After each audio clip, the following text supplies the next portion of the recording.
Is this working?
Nothing.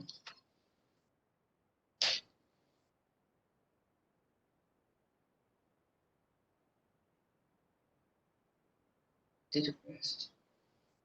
Why did you mute it? Hindi mo yung volume niya. You muted it. Wala yan mga pag Yeah, but how can it be mute? Sa ating pong mga panauhin, handa na po tayo lahat.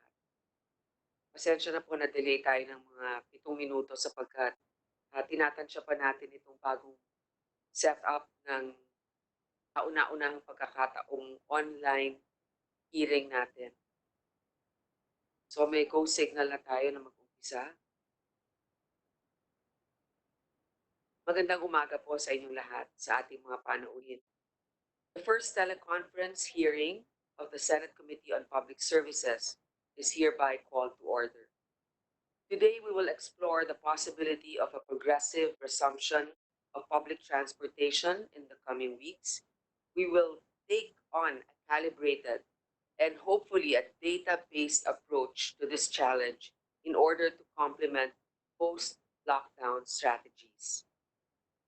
Make no mistake, the pandemic is active.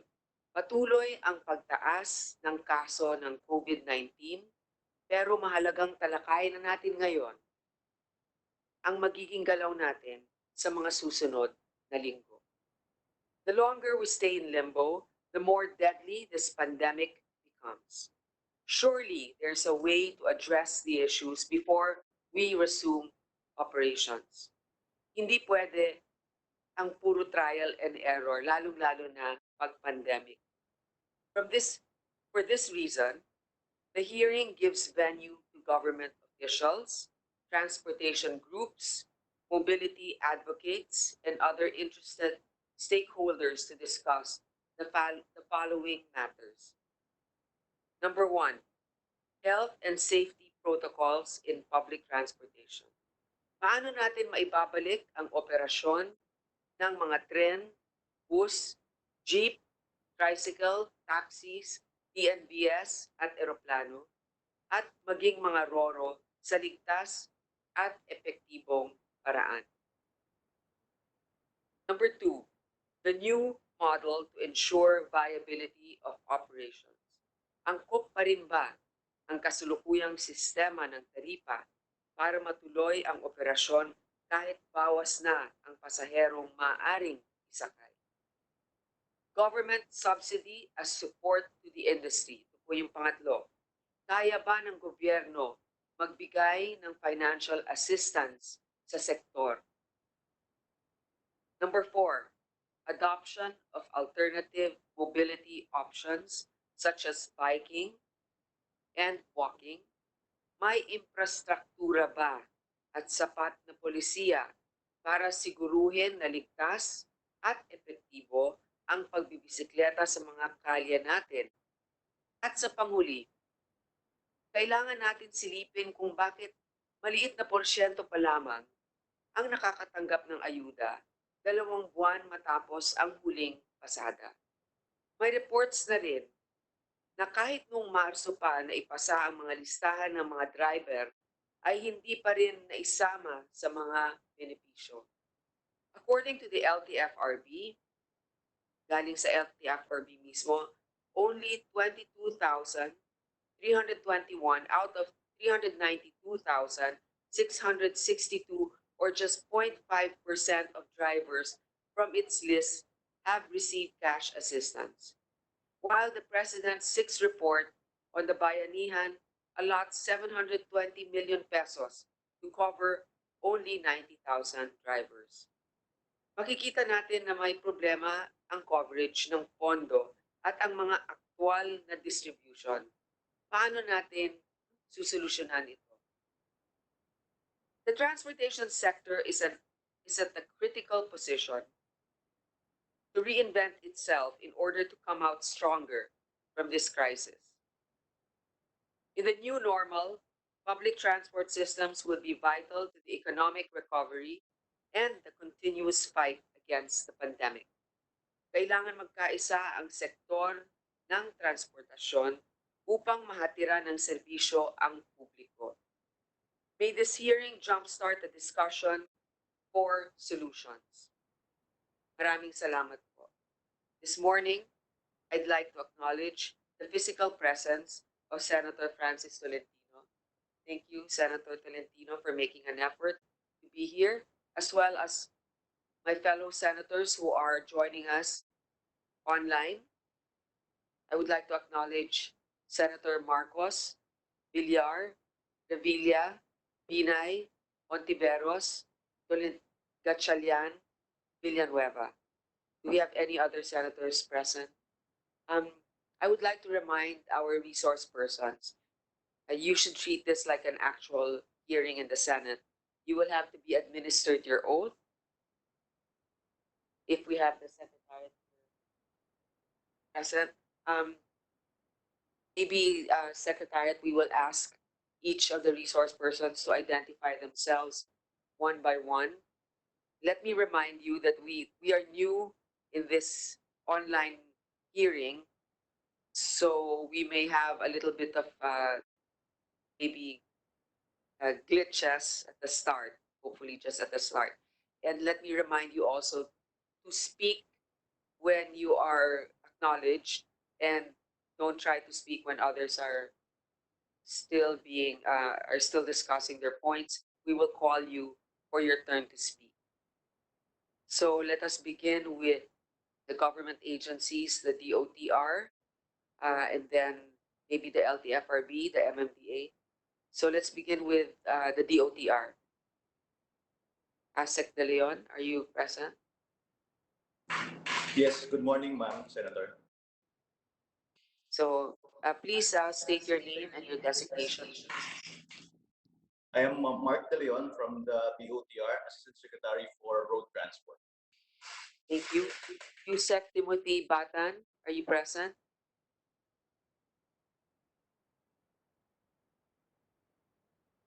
Because I think our figures show Okay, he's not in yet. DOTR Yusek Manuel Tamayo, Aviation and Airport. Good morning, Madam Chair. I am here. I'm present. I'm the Undersecretary for Airports and Aviation. Thank you. DOTR Amset.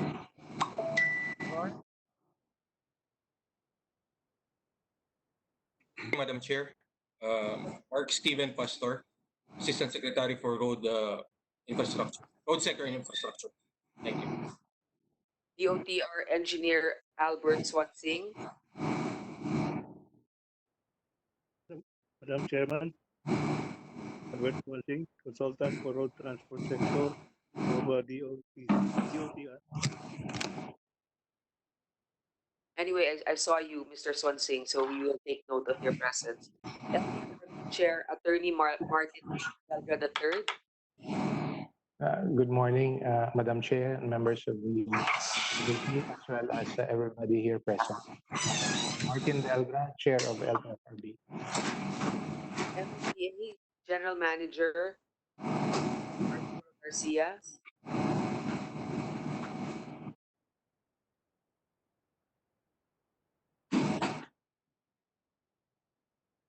Anybody from MMDA? Okay. Director General Jim Sidio.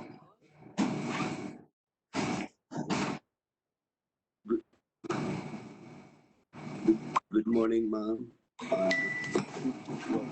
Is that Mr. Sidionko? Are you present? Okay. CAB Executive Director. Good morning, ma'am. Uh, This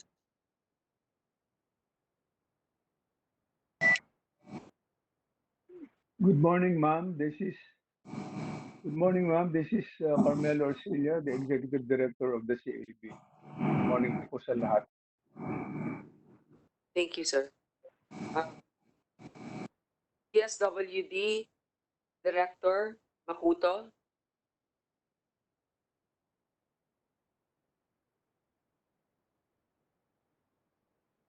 Do we have GM Ed Monreal? Good morning, Madam Chairman. Eddie Monreal here po from MIAA. Okay, thank you. 1 minute suspension.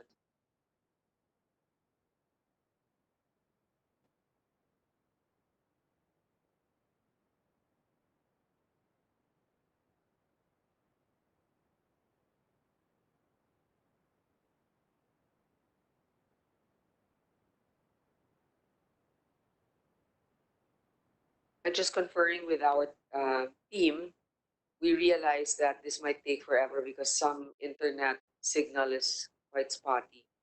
So what's going to happen this time, your presence is actually registered anyway once you logged on to our online web chat. So we will just take note of your presence. We will call you, or the senators will direct a question to a particular department, and then that's when you can speak out. In the meantime, since we are also still laying the rules for the oath at this point, I don't think that is necessary for us to administer your oath at this time. So let us begin with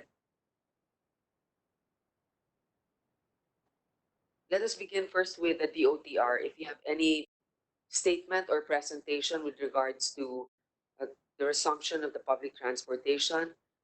Right now, one of the things that you have announced is that today, as of today, you will be allowing incoming flights from other countries, and that is of particular interest to many of our stakeholders and countrymen.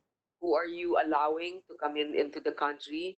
From what countries, and what are your criteria?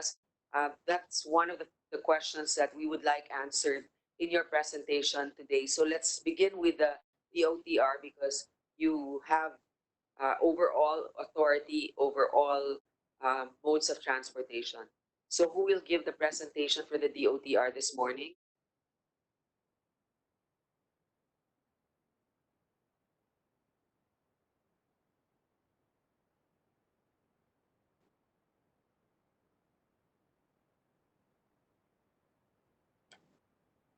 Okay. Well, siguro umpisa natin yung kaap muna, DOTR. Si Mr. Tamayo, I saw you earlier. I know you're present. Please give us an overview for aviation. Madam Chair, good morning once again to everybody. As far as the air sector is concerned, we have been meeting with our stakeholders, and for the past several weeks, aside from IATA, we have met them as well, and the airport authorities, to come up with the new normal guidelines as far as air travel is concerned. So, if I may, can I run through the new normal guidelines for airport and airline operators as already implemented throughout the country, regardless if the place where the airport is situated is under enhanced community quarantine or general community quarantine. For the information of everyone, the permitted flights as of now are government and military flights, international flights subject to existing interagency task force for the management of emerging infectious diseases and Bureau of Quarantine. And then number 3, air ambulance, medical supplies. Number 4, flight check and weather mitigation flights. Number 5 is maintenance and utility flights. 6, emergency flights. 7, domestic flights coming to and from provinces and cities under GCQ, subject to Civil Aviation Authority of the Philippines clearances, and other flights as approved by the IATF EIT. You Now, said, please, yes, ma'am. may I interrupt you for just a moment? Earlier in your statement, you said that you are asking for the cooperation of the IATA for the guidelines for this new normal, as you said, when it comes to aviation. Am I correct? Yes, ma'am. We, in our guidelines, we follow international procedures. So we refer to the procedures of IATA and ICAO as well. So you said, As a- Tamayo, are those procedures in place? Yes, ma'am. These are all in place. We So had a meaning, meeting. even the distances between passengers on inside the plane. We are following international guidelines as far as social distancing is concerned, not only from the airports and on board as well, ma'am. Okay, so those international standards are made clear to our airline operators. On the other hand, my question is, which countries are allowed to fly into the Philippines as of today? May I refer this to DG Sijonko, ma'am? Go ahead, please. Mr. Silyonko. Sijonko. Good morning once again. Right now, the flights only from Wuhan, China, and Korea, a district in Korea, are restricted from us flying into and us flying out of. So the rest will be allowed to come in, meaning any parts of China, any part of the United States, Italy. Yes, ma'am. Subject to approval of the IATF, the flights are unrestricted, but the passengers are under certain restrictions. Meaning to say, When they come in here, will they be quarantined? And where will they be quarantined? may I refer you, ma'am, to, because the only airport we are using that for inbound passengers traveling international into the Philippines are only allowed in NAIA, and I'd like to refer that question to our general manager of NAIA, ma'am. Yes. Mr. Monreal. Good morning. Hello. Yeah, good morning, Madam Senator. Hi, good morning. Yes, good morning po. The protocol that is being implemented right now is from May 11 onwards until June 10 is basically allowing inbound flights with a cap of 400 passengers a day. The passengers that are allowed is basically the same restrictions that has been implemented prior to the temporary suspension, which started May 3. So basically po, meron tayong cap na 400 as imposed by National Task Force po, ang NTF. GM Monreal, dun sa 400, sino magdedetermina kung sino ang pwedeng pumasok? 400 lang. So kasama na dyan yung mga nagde-deliver ng supplies o 400 commercial passengers ang tinutukoy ninyo? commercial passengers po na parating sa Pilipinas. Ang protocol po natin ngayon, except on Mondays and Thursday, which is designated for charter flights repatriation, all the days po, pwede po sila pumasok ang mga commercial operations or commercial flights with a cap of 400 passengers. Meron na ho kaming pag-uusap kahapon ng mga airlines at gumawa na ho kami ng combination in such a way na malimitihan ho natin yung pasahero na papasok sa ating paliparan sa NAIA. So that's already in place based on the meeting we held yesterday with all the airlines. GM Monreal, paano kaya yun? Kasi 400 passengers, alam naman natin ang isang malaking eroplano pa lang. Minsan lagpas 200 na yan. So ibig sabihin, who has the authority to determine? For example, you have 200 requests, 200 passenger requests from China, 100 from the UK. Who determines who will be able to come in at that time? Ang hiningi po namin sa kanila ay nagsubmit po sila ng mga schedules nila together with their booking profile. Meaning, kung ilan po ang expected na pasero. From there po, we came up with a combination of flights which they have agreed and accepted. So, right now, as we speak, meron ho kaming pinalabas na schedule for 2 weeks para ho alam nila at may schedule na po nila ang kanilang mga logistics or requirements in terms of aircraft, in terms of crew. Nakaplansa na po ang kanilang schedule. Base ho sa 400.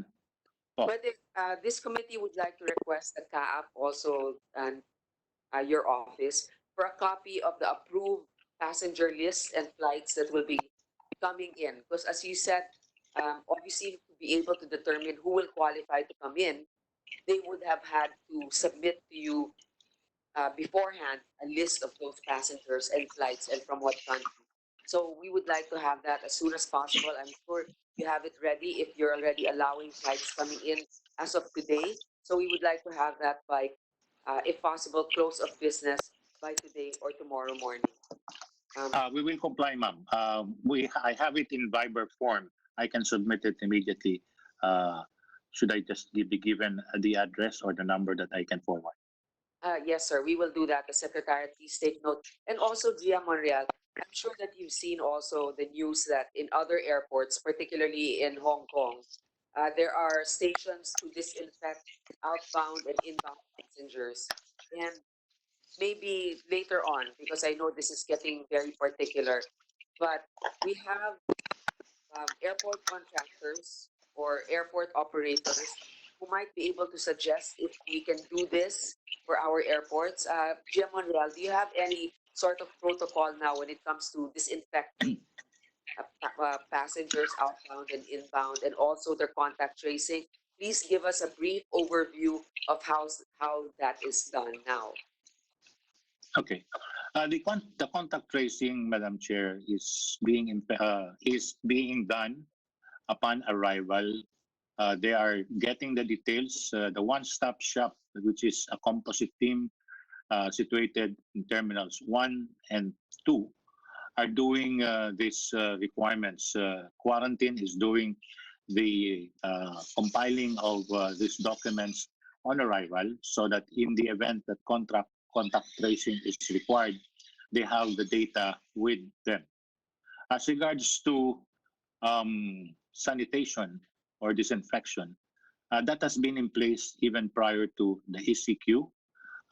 There is an ongoing and a daily disinfection of all facilities at our airport. In fact, if I may, I'll be allowed to share, all passengers that are going in to the airport are basically checked in terms of thermal scanners. That's basically the initial protocol that we have instituted, barring the new normal procedures that we will be implemented once ECQ is lifted. But have you thought about or considered actual spray of disinfection or disinfection sanitation lights? This is something later on that I would like to ask one of our resource persons to explain if it can be done. The ones that constructed the airport in Cebu, the representative of Megawide, they also are the ones that were chosen to construct the terminal in Clark, and maybe they have more of an expertise how this can be done, following the pattern or the model set in other countries. I think that Senator Tolentino has a question, a follow-up question. Yes, ma'am. Probably ASEC Tamayo can answer.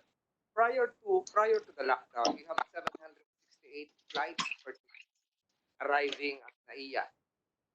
Now we have an average of 10 commercial flights, sweeper flights per day, if I'm not mistaken. Tama po ba yun, GM Monreal? Are you still there? Sir, GM I'm here. Monreal. Yes, sir. Good morning po, Senator Tolentino. Tama ba yung Sir? sinabi? Prior to the lockdown, we have 768 flights per day sa NAIA. That is correct, sir. Ngayon, ang average natin, yung pinapahintulutan, sweeper flights, etc., 10 commercial flights per day. Tama ba yun? On the average commercial flights, if we are referring to passenger flights, yes, Yes. sir. But Yes. meron pong karagdagan po yan ng mga cargo flights na dumarating at umaalis dito sa Correct. paliparan. Opo. Correct. Kasama na rin yung mga OFW natin na hinahatid dito. Conjecturally, if ECQ would be lifted this coming 15th of May, ilan po yung inaasahan natin na madadagdag na flights parating na NAIA o Clark? And I'm not just speaking of international flights, yung domestic flights din po. Galing ng Cebu, Davao, Cagayan de Oro. For Manila, I can speak for Manila, Senator. Coming That from will- Cagayan de Oro, Davao, Cebu, going to Manila. Yeah. Opo. Well, we can easily open the 4 terminals again in terms of para matanggap po natin ang mga flights papunta ng Maynila. Pero that will depend on the capability and the demand from the passengers and likewise the airlines, because we are ready to accept these passengers anytime the government give us a directive that ECQ is already lifted, and then basically depends on the airline's demand. For GM, nakausap nyo na yung mga airline companies tungkol dito. Coming from Manila, going to the provinces. Reverse naman. Opo, tuloy-tuloy po ang aming pag-uusap sa kanila.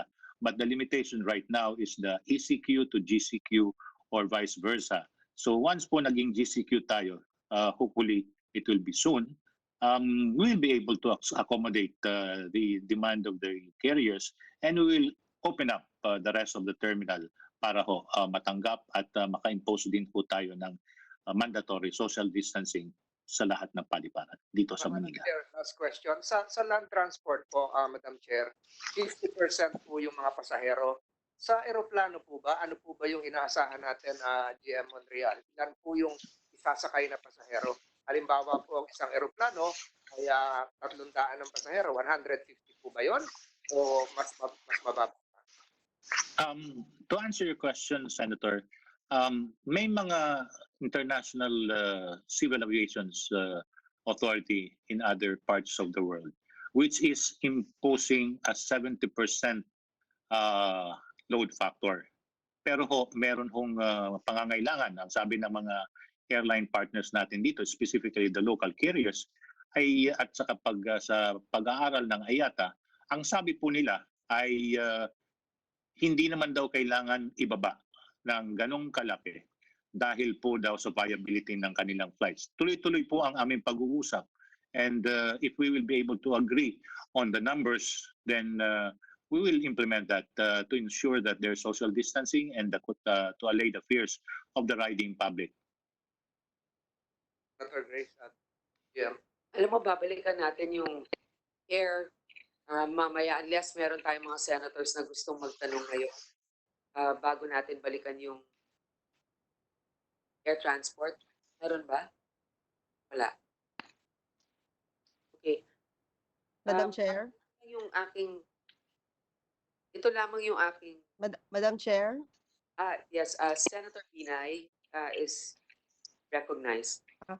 Thank you, Madam Chair. Siguro before we move on to another topic, I'd just like to pursue some questions pagdating dito sa air transportation. Kay GM1 Real, siguro I would just like to share, kasi sa Hong Kong, ang protocol nila ngayon is, pag may dumating na eroplano, I think they will transport yung passengers sa isang facility kung saan sila ay tinitest kung may symptoms or walang symptoms. And then pag wala kang symptoms, meron silang binibigay na parang band dun sa mga passengers na I think naka-hook up yun dun sa cellphone ng tao na kung saan mo monitor kung talagang nagsi-self-quarantine for 4 days itong passengers. Are we moving towards that type of technology? May mga ganong pag-aaral na ba yung ginagawa ang DOTR?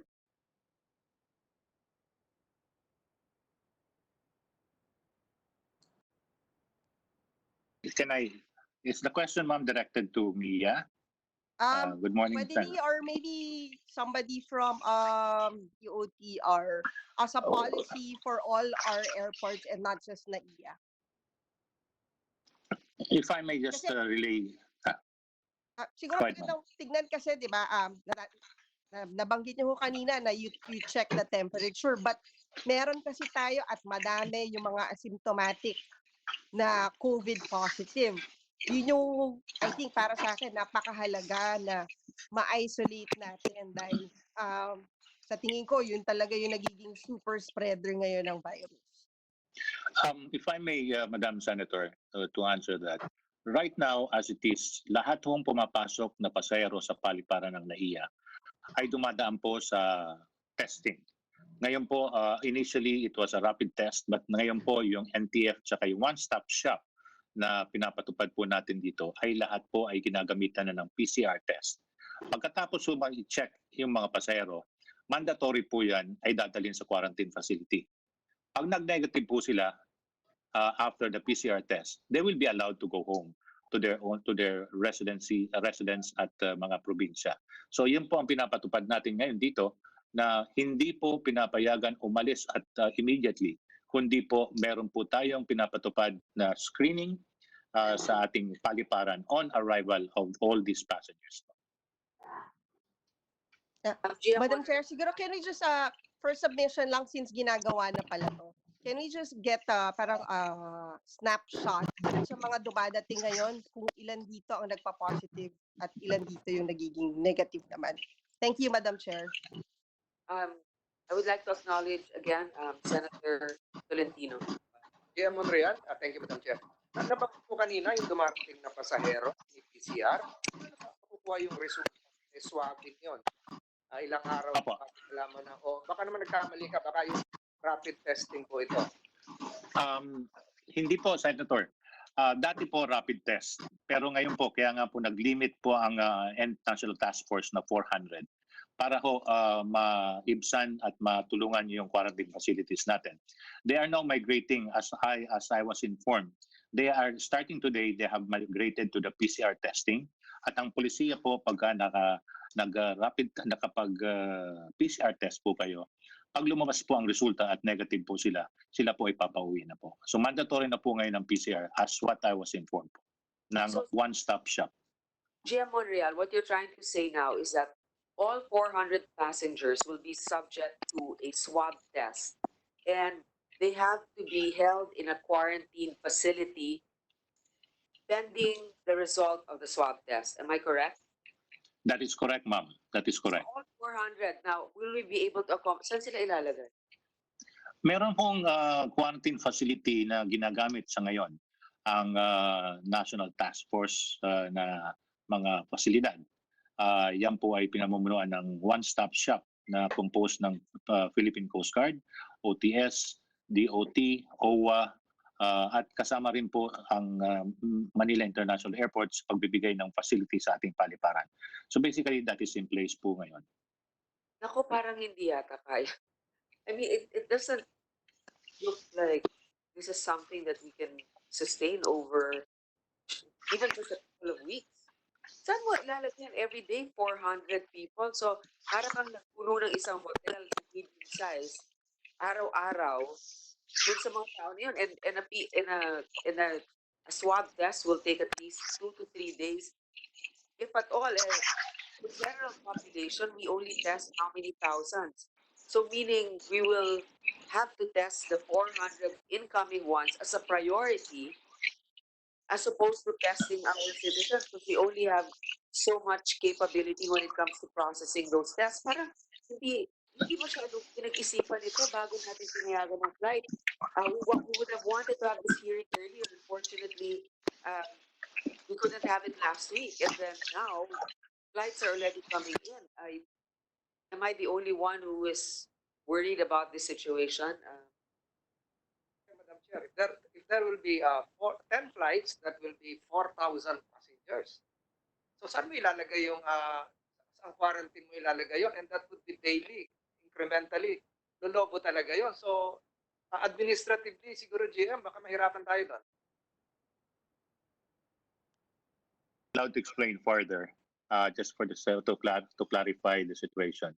Bago ho tayo mag-lockdown, mag-temporary suspension, we are averaging already 2,000 OFW and OF coming home.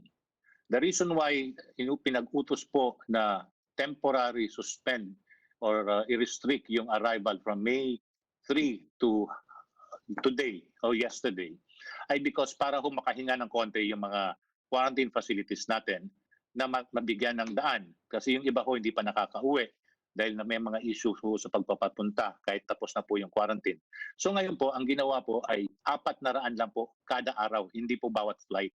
Kada araw po, binabaan pa po from 2,000 daily average. Ngayon po, nasa 400 na lang po tayo para ho mabigyan ng atensyon at tamang pag-check yung mga pasaherong parating dito sa ating paliparan sa Manila.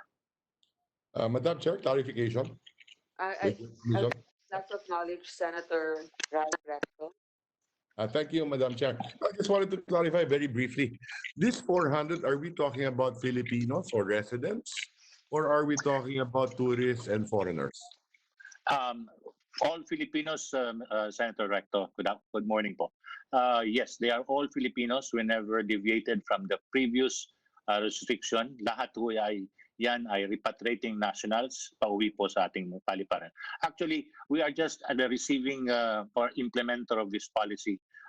It's basically cleared from IATF and NTF. Yung pong polisiya po yan. Yes, General Manager. I'm not against allowing Filipinos coming back home. No? In fact, I think we should be able to prioritize that. So just to make sure, no, we are saying that we are allowing only 400 Filipinos to come home every day. That's the limit that we can do. So we're not talking about opening our airports, our tourism industry for foreigners to come in. No, sir. So only overseas Filipino workers and returning residents. Tama po yun, sir. Thank you very much. Thank you. Thank you for clarifying. That is such a key point na ang papayagan lang natin ngayon na pumasok ay Filipino citizen pero merong resident, di ba? Resident. Apo. So paano ngayon kung may mga work visa dito, papapasukin ba natin? Pero hindi citizen? Ay, hindi pa po yata. Hindi pa po, Madam Chair. Hindi pa po. Ang nagpapatupad po ng border control ay ang immigration. Alam po nila na hindi po pwede papasukin yung mga hindi po kasama doon sa banuntunan na pinatupad even prior to this ECQ. Okay. Well, thank you for clarifying that. That is quite a relief, actually. Yeah. Madam Chair, just one more question on the airline industry. I forgot to ask. With your permission. Go ahead, sir. Yes, thank you very much. You know, there is talk of a stimulus package, General Manager. With regard to the airline industry, I read your paper submitted to the committee, and it would be, and based on the document submitted, it would appear that the losses for the year for airline industries would be as much as 200 billion. Is that correct? The figures, sir, didn't come from us. I probably maybe ask the airlines, their leadership to comment on that, sir. Yes. Is there a representative? Do we have a representative from the airline industry? I think Mr. Bobby Lim of the Senator Recto, good morning. This is Bobby Lim from ACA. This is the Air Carriers Association of the Philippines. please go ahead and Yeah. What if let me just give you the rough figures, no? What we had currently in terms of first quarter performance, we have, for the ACA carriers we have a 5 billion peso loss based on the numbers now that were garnered. Now, the loss obviously will accelerate because for the period April onwards, well, until today, there is absolutely no revenue generated by the local carriers. And any extension of the ECQ, of course, will further increase the losses. And if we are to move to a scenario where the restrictions are going to be relaxed, we feel there are still other challenges because the LGUs do their own risk assessment as to whether to open up their individual cities and municipalities to passenger flights. Ang nangyayari ho ngayon is we might be ready to fly to a secondary city like Tacloban or Zamboanga or Puerto Princesa because we know that the main provincial hubs of Cebu and Davao still have a high infection rate. But the problem with the secondary cities, and we can give the example of Puerto Princesa, the LGU feels that even with flights, they would not welcome passengers' arrivals because they do not have the public health infrastructure to contain any introduction of infection.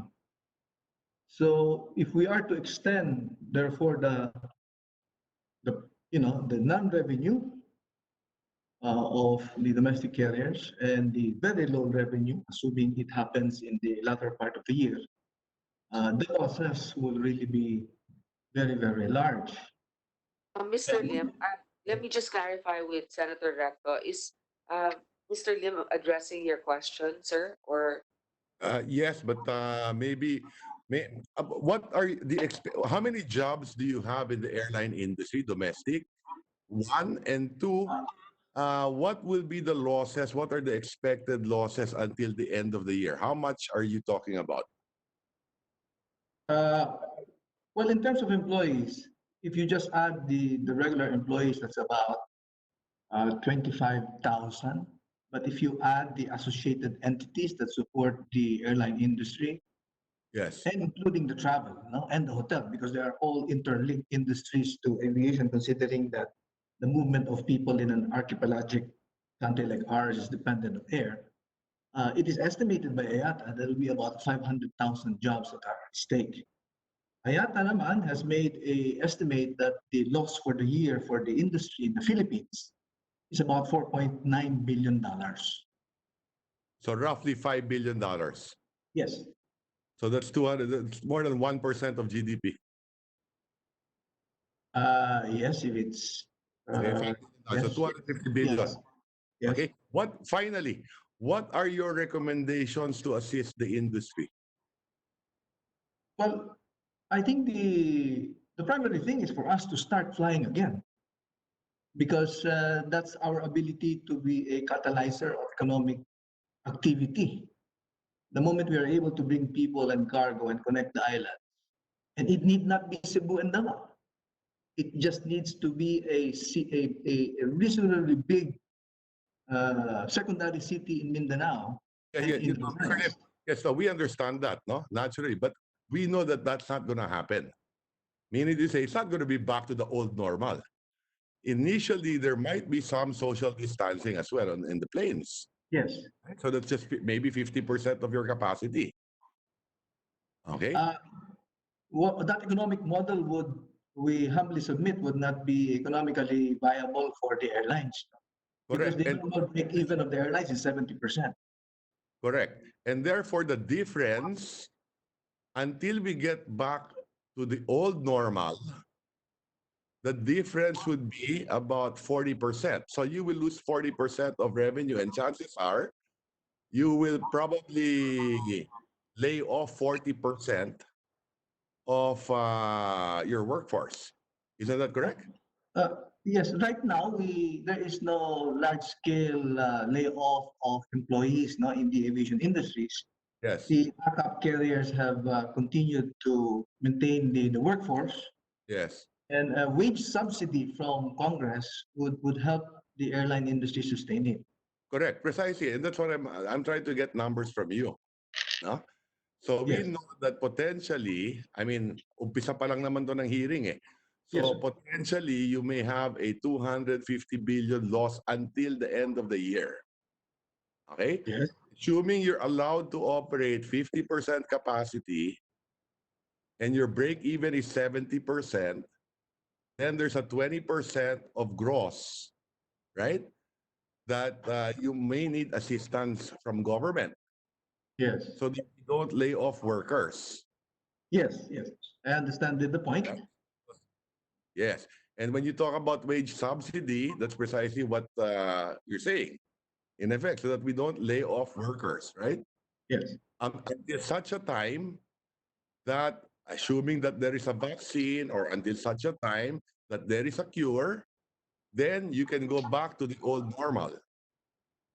Yes, and when we say old normal, the projections that the local carriers have is that for this year, we will be able to resume only 20 to 30% of our original network in terms of capacity and destination, because number one, there is the concern Yes. of the consumers to travel.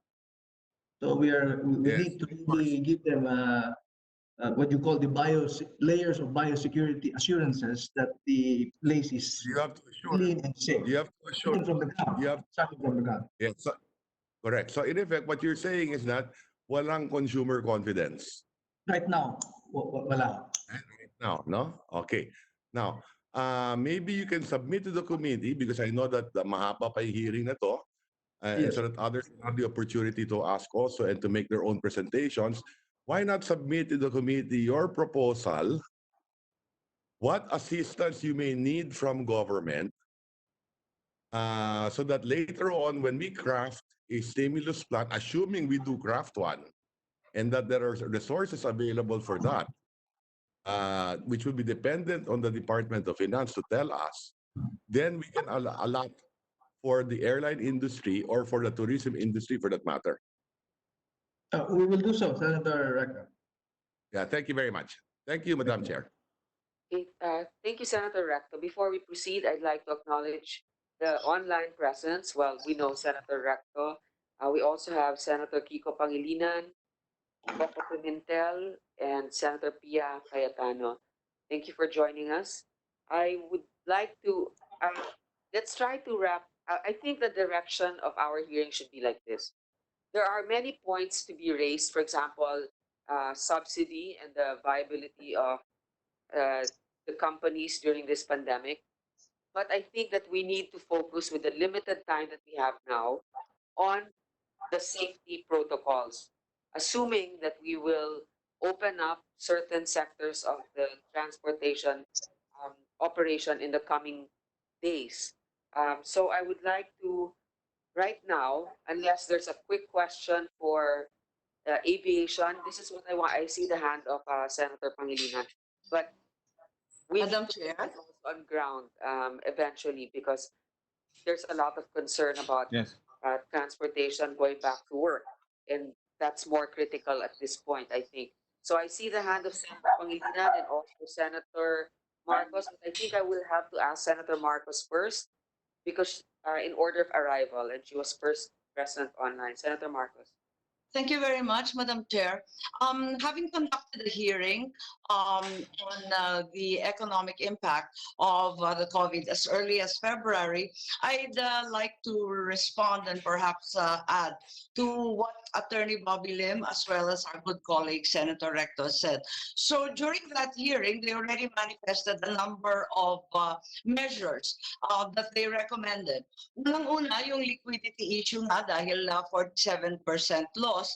So eto nga, yung sabi nga nila, medyo draconian yung 50% lang ang carrying capacity at this point. Dahil ang sabi nila, yung 67%, 70% ang sinasabi ngayon na safe, 70% ang kanilang break-even. So medyo maliit lang yon, pero ang hinihingi nga nila is some kind of assistance in terms of wage subsidy or even to buffer that loss. So we have to cross that together. Ikalawa, may hinihingi rin sila sa kay Senator Recto yung waiver of fees and charges and a certain waiver also dun sa rental payments ng ating hangar, warehouse, opisina at iba pa. Ikatlo, humihingi sila ng permiso na imbes na i-cash refund yung mga flights na hindi nagamit, yung mga tickets na hindi nagamit. Kung pwede raw, imbes na cash refund, unused tickets, gawin na lang daw travel voucher para hindi naman sila mabigatan sa liquidity. Ikaapat, siyempre hinihingi nila yung resumption ng local flights man lang. At ikalima, yung alignment, ito hindi na ito economic, pero dun sa hearing, yung alignment sana by the IATF, sana may mga mini IATF para ma-align yung local at saka yung national. Kasi medyo nahihilo rin sila kung alin ang susundan. May quarantine dito na 2 weeks, pagkatapos quarantine na ulit. Yun lang, manifestation lang. Thank you very much, Madam Chair. Thank you, Senator Marcos. I'm sure Kaap and GM Monreal, you took note of that. Siguro idagdag niyo na rin yung general aviation. I see Senator Pangilinan raising his hand. Senator Pangilinan. Yes, yes, thank you, Senator Tolentino. Thank you, Madam Chairperson. Just a very quick follow-up on the point raised earlier by, was it MEA or the CAAP on 400 passengers coming in every day and that they will be quarantined for 14 days. Nabanggit ng chairperson na saan dadalhin ito? Apat na, isang hotel yan araw-araw, every day will be to accommodate 400 and for 14 days. Ano yung plano ron? Sino ang gagawa nito habang hinihintay yung resulta ng kanilang test? Is that already in place? Because 400 every day is 4,000 in 10 days, no? And then alam natin yung dalawa after na infected after 1 week 4,000 na yun. Kung hindi ma-contact trace, no? So do we know, are we ready to absorb that? 400 a day? Yes, sir. If I may be allowed to respond. Yes. Good morning, Senator Pangilinan. Yung mga facilities po natin ng quarantine facilities are already in place. Yan po ay tuloy-tuloy pong ginagamit even prior to this temporary restriction. Kaya nga po binabaan nila yung capability ng pagtanggap dito sa ating paliparan to 400 a day. Maidagdag ko rin po na pag lumabas po ang... Sino nagpapatakbo nun? Sino nagpapatakbo? Kayo? Hindi po. Meron pong nandiyan po ang mga quarantine facilities which are being handled by Coast Guard. Nandiyan po ang PPA. Various quarantine facilities po are there already in place. Yes. Okay. We just yung tanong niyo po. Yeah, but before you proceed, just for the record, if maybe we can request the committee secretariat to request for submitted reports of these quarantine facilities and how many are actually there, and moving forward the plan for the 400 coming in daily. No, please proceed if that's okay with the chairperson and the committee secretary. That's actually, Senator Pangilinan, we did request also that earlier with regards to the name of the passengers coming in and also the setup. But the secretary will take note. Thank you. Any more questions on aeronautics and The Just airline one, sector, just one. Villanueva, is recognized. Yes, thank you very much, Madam Chair. Just one point that I'd like to add with regard to the report to be submitted by the air industry. A while ago, I was listening attentively. It was mentioned there were about 25,000 something being threatened, 25,000 workers being threatened na mawalan ng trabaho. Last February 28, if I recall, yung Philippine Airlines, there was a news item that 182 workers were laid off.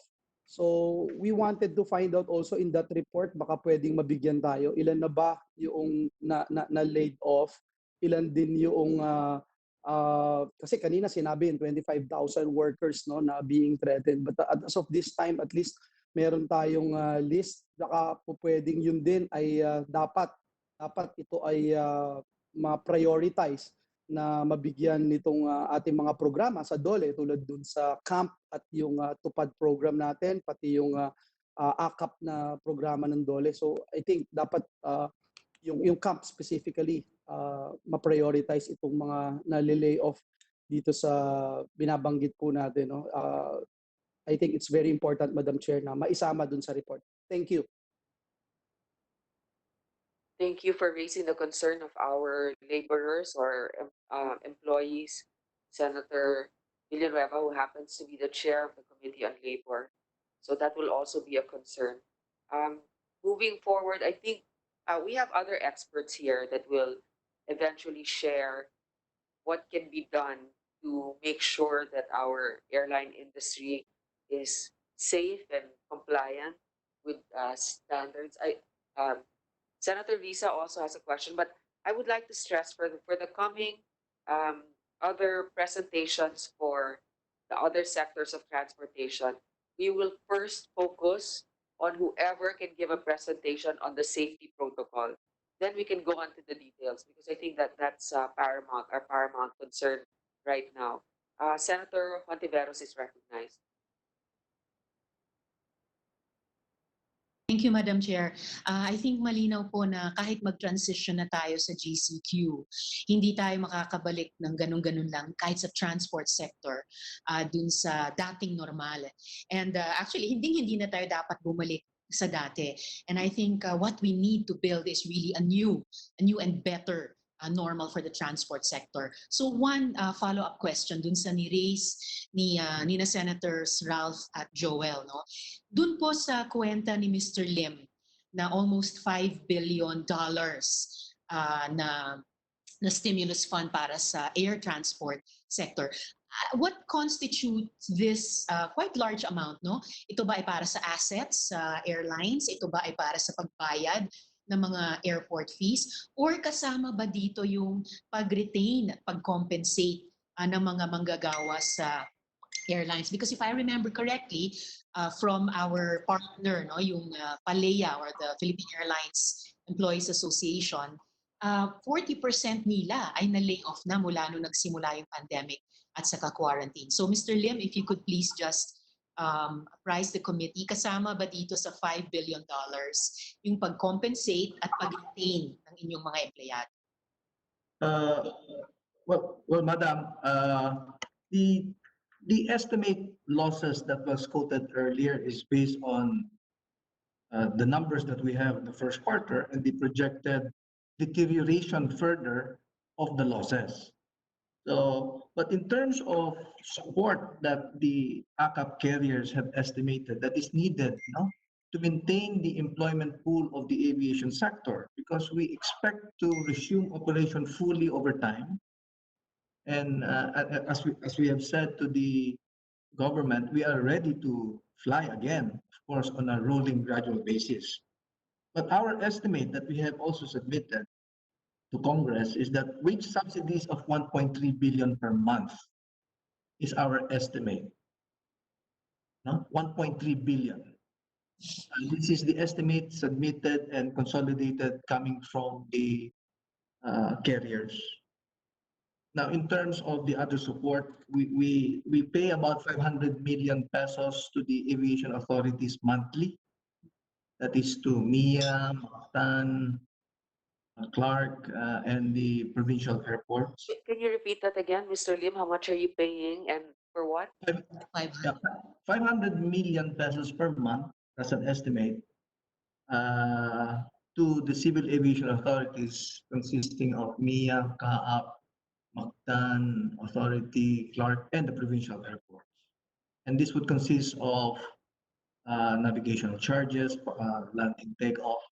So that's the estimate.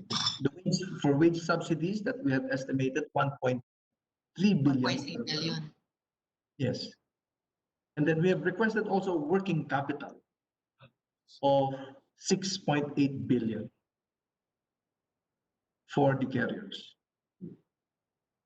So the total of that would be 8.6 billion per month. For what? Is this again, sir? This is the support. These are the estimated requirements of the ACAP carriers, no, per month. Wage subsidy of 1.3 billion, working capital pesos, yes. Working capital of 6.8 billion. Fees and charges paid to CAAP, MIA, Mactan, and SIAC, approximately 500 million pesos. The total of that is 8.6 billion pesos per month. And almost $5 billion over the next several months. But with labor costs as part of it. Yes.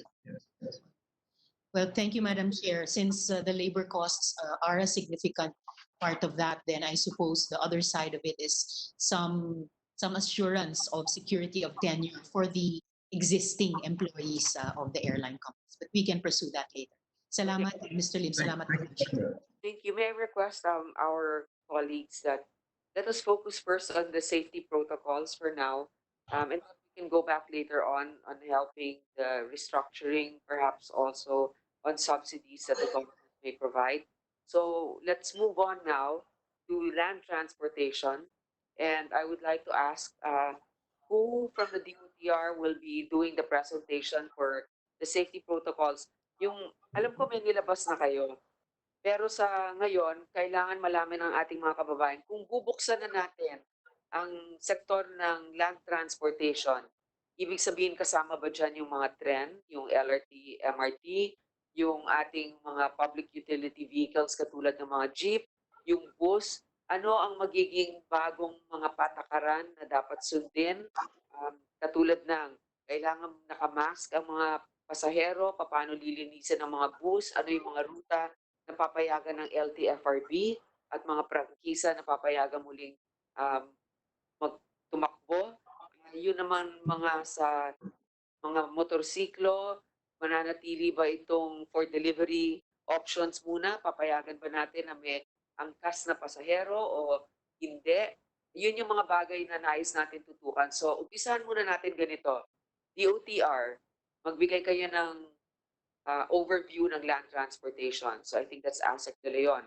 And then we would like to ask the LTFRB to pitch in as well and tell us, dahil ngayon hindi pa natin alam kung GCQ o ECQ pa rin pagdating ng May 15.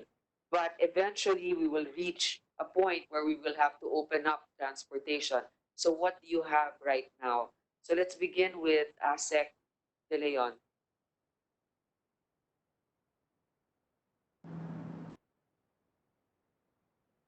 Chair, for the road sector po of DOTR, ang safety protocols po natin that's being applied for all modes na allowed to run during the GCQ. ASEC De Leon, sorry po. Lapit kayo ng konti sa mic ninyo para mas medyo mahina yung dating ng signal eh. Yes.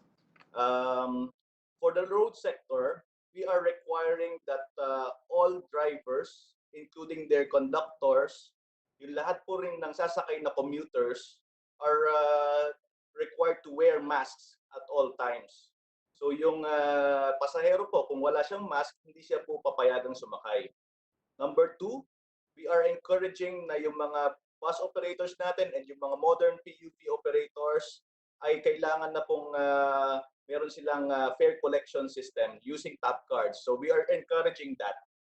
Number 3, nagre-require din po tayo na yung mga buses will be deploying their conductors with thermal scanners, and yung ating mga bus transport terminals ay kailangan din pong may mga thermal scanners para yung mga pasahero bago sumakay ay kailangan po nilang ma-check kung meron po ba silang lagnat. Number 4 po, rene-require po natin na lahat ng public transport vehicles will be equipped with hand sanitizers and alcohol. Pang-5 po, rene-require din po natin na ang disinfection of units, yung lahat po ng highly touched na surface ay kailangan po nilang i-disinfect. So yan po yung requirement po natin for all units, public transport units. Okay, so i-disinfect every how many hours or minutes? Paano yun? At the very least po ay dapat po after ng kanilang biyahe. So every trip po ng mga public transport. Okay, itong mga nabanggit po ninyo, ito yung general requirements. No? Pero papayagan na ba natin ang mga, kasi yung sinasabi mong fare collection system, para hindi na masyado yung actual physical contact. Paano natin yan mapapairal halimbawa sa mga jeep na alam naman natin hindi gano'n ang pagbabayad, at kahit sa mga bus natin ngayon, meron na bang mga na-accredit na fare collection system? Yes. Providers? Actually, Madam Chair, yung mga bus natin ngayon, marami sa kanila ang meron ng mga top card system, ano?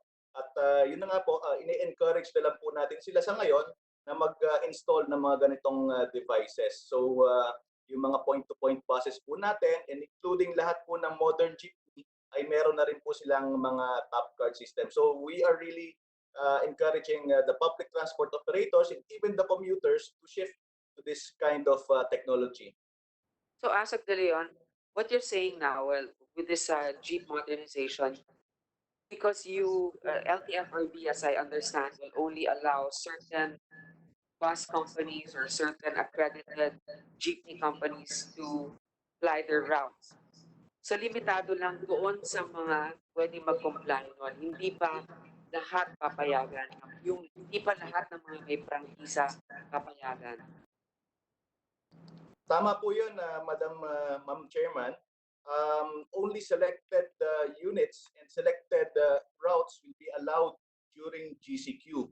And just to highlight po, yung ginagawa na po ng LTFRB sa mga regional offices po nila across the country, they have already started this kind of guidelines, ano, na i-implement na rin po to sa mga probinsya, and they have already issued special permits in those regions. Maybe Chairman Delta can expound on this matter, Madam Chair.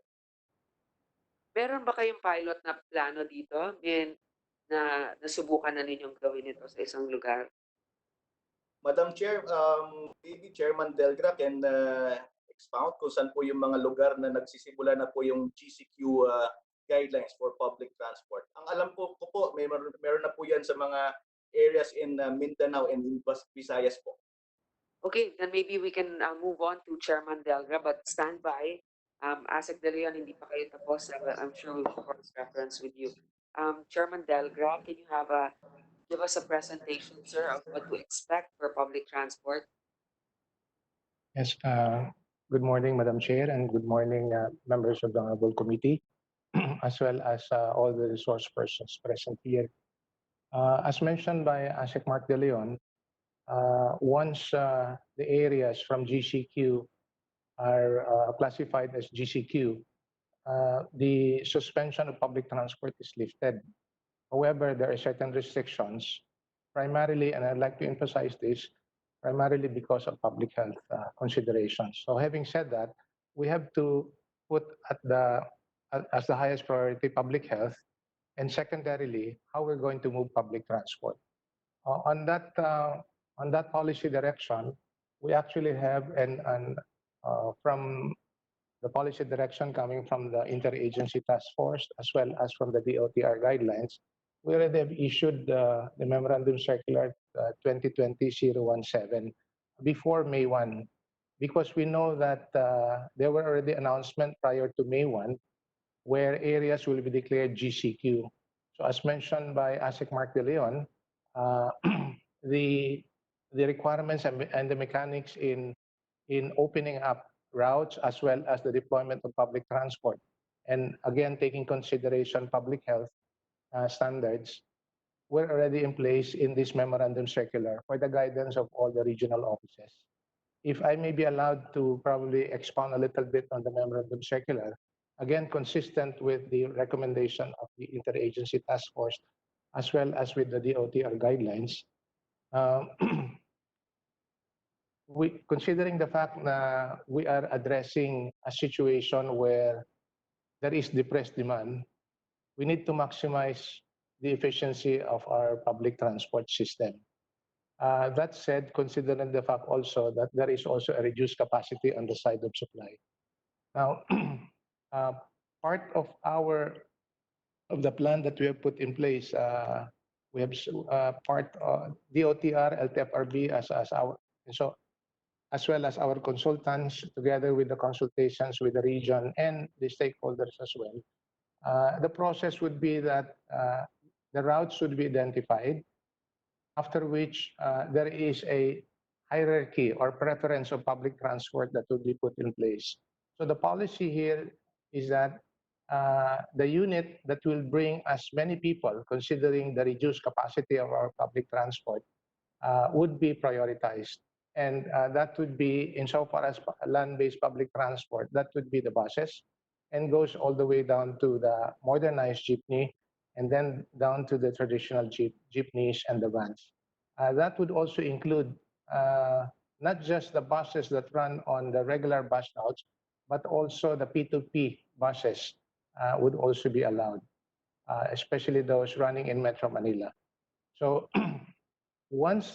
so we have the routes, we have the supply, and the process by which they would be able to run. The basic requirement, of course, is that they will still have the franchise as a basic requirement. So ibig po sabihin yan, we're not going to allow colorum that will run on the road. Having said that, the process would be by way of the issuance of a special permit. Why is that?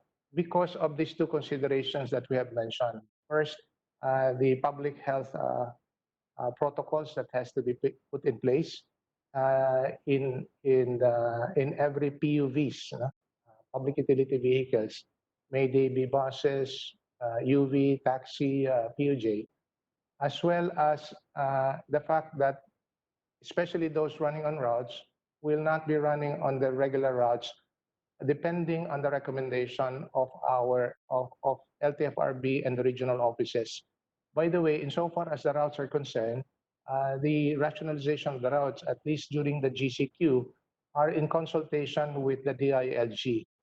So the regional offices are directed also to coordinate with the local government units where the GCQ status is already established. Thank you. So what we're saying now is, yung sinasabi po ninyo, dahil sa route rationalization at saka para makita na rin ang compliance for safety, hindi porket na may prangkisa ang isang operator ay pwede na siyang magpatakbo ng kanyang transportasyon o kaya. So yung mga lumang jeep na hindi compliant, yung mga traditional jeepneys, hindi muna papayagan, pati yung mga UV Express. Because of the paramount concern, which is health. May I ask you that? Ganito po, so kung yung mga traditional jeeps natin, no, ilan ba ang maximum usually na pasaherong kasya dyan? On a normal day, yung hindi ngayon na nagbago na yung sitwasyon, ilang pasahero po, Chairman Delgra, usually sa isang jeep? They would have a normal capacity between 18 to 20.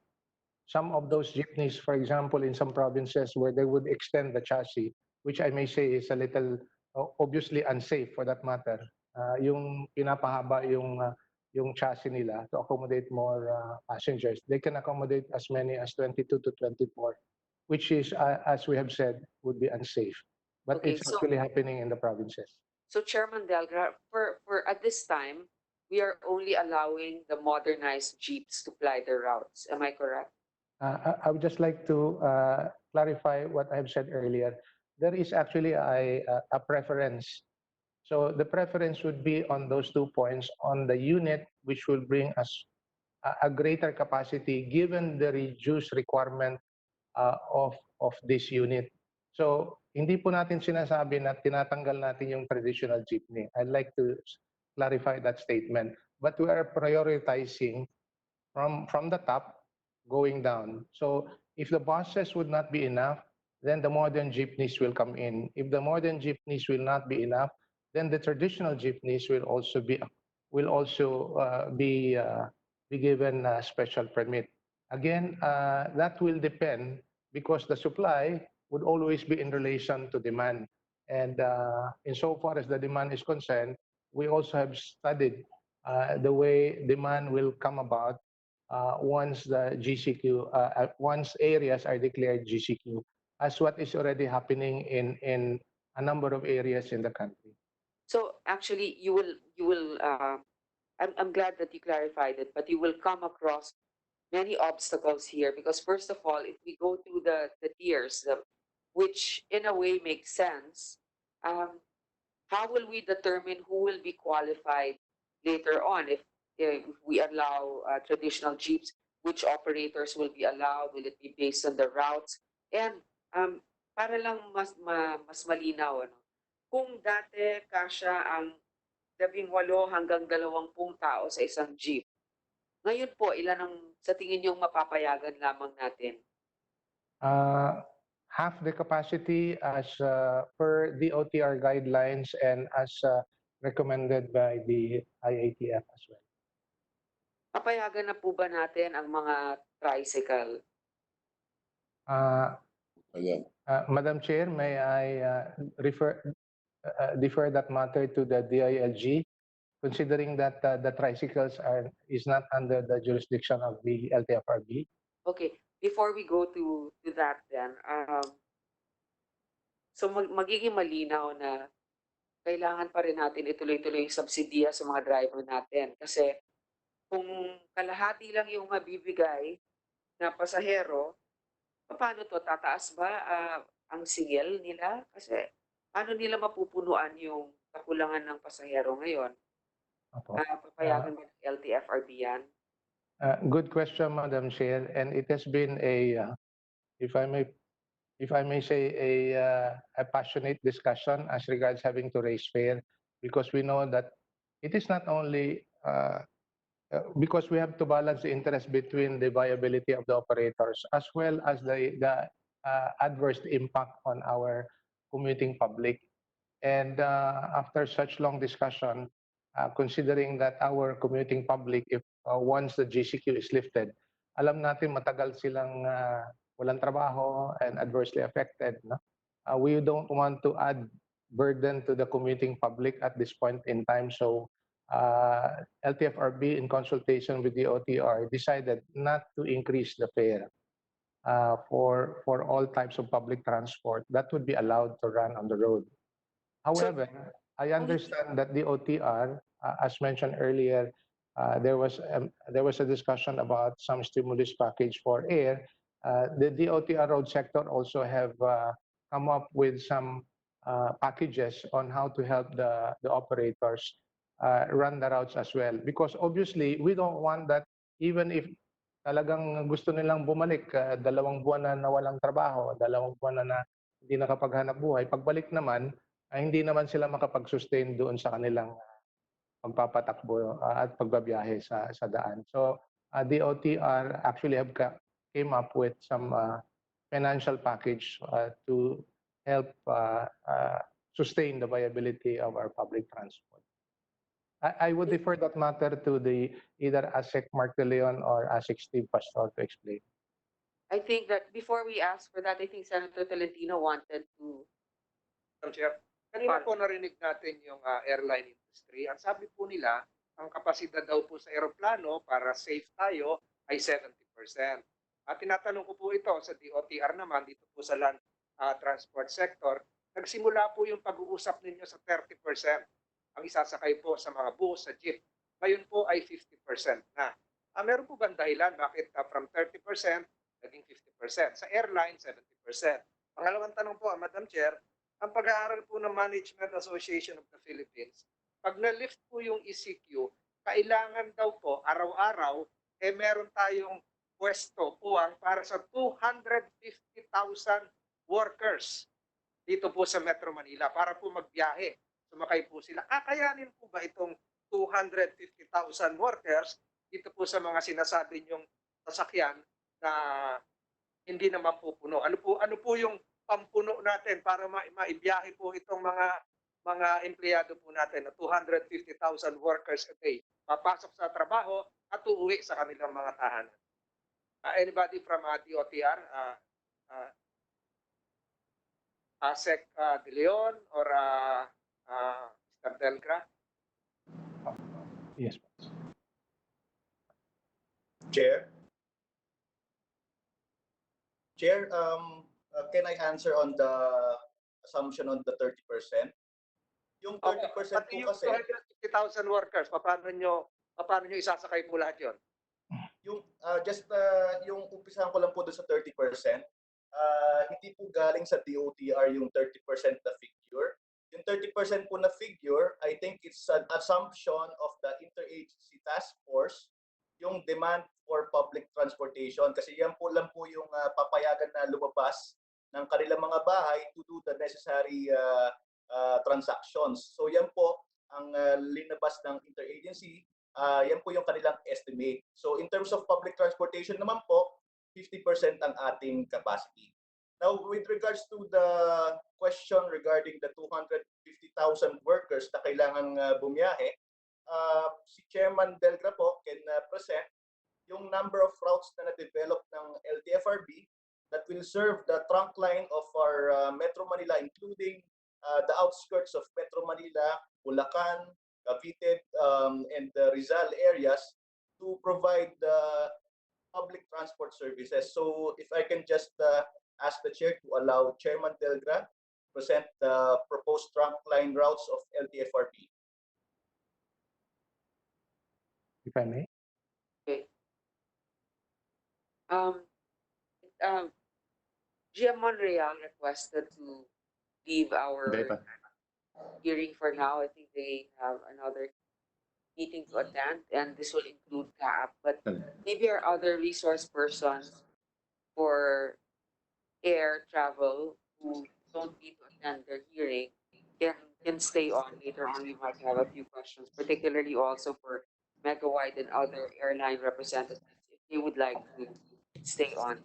But so moving forward, we will now may mga nagtatanong din sa LTFRB. Will you be granting new franchises now for special permits, or will you grant the special permit to those who are current franchise holders already? I'm sorry, Madam Chair, napuputol. I just got the word special permit. I did not quite get the whole question. You mentioned that having a franchise at this time of the pandemic is not necessarily guarantee that they can operate. They will have to receive a special permit. So my question is, kailangan ba kung wala silang prangkisa, pwede ba silang mabigyan ng special permit o ang bibigyan lamang ninyo ng special permit ay yung mga meron ng existing franchise? Yes, Madam Chair. The prerequisite for applying for a special permit would be that they have existing franchises. Since there is a mention about that point, I just also would like to clarify to everybody that we actually have issued a board resolution April 23 because we already have noted and anticipated na meron na po may mga prangkisa na nag-expire nung as early as March, April, May.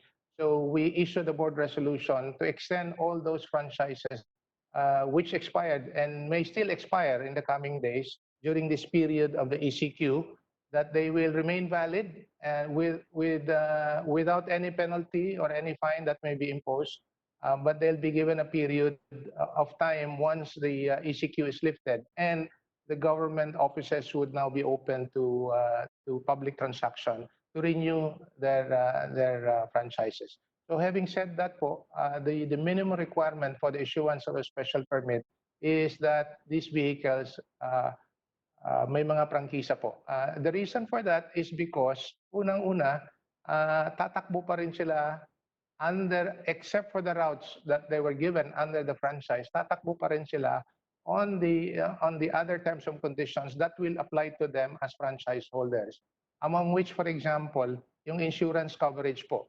Ibig sabihin, even at a reduced capacity, and this we already have discussed with the insurance group. No? We have gotten their commitment na kahit na expired na yung prangkisa nila, kasi po naman, bago sila makakapag-renew, they need to renew their insurance policy, but we have appealed to the insurance consortium na to also extend the insurance coverage of these PUVs, and which they gladly did as well. So kahit na expired yan, the assumption being that you have a franchise prior to the declaration of the ECQ, pwede kayong kumuha at again, given the prioritization of the modes of public transport that would be allowed, pwedeng kumuha ng special permit. Thank you for that assurance, Chairman Delgra. There's a follow-up question from Senator Tolentino. Previous question ko kay Chairman Delgra, will you be able to transport the 250,000 yes. workers Yes. with a limited seating capacity? Yeah, I forgot to answer the earlier question about Senator Tolentino, and that's a valid point.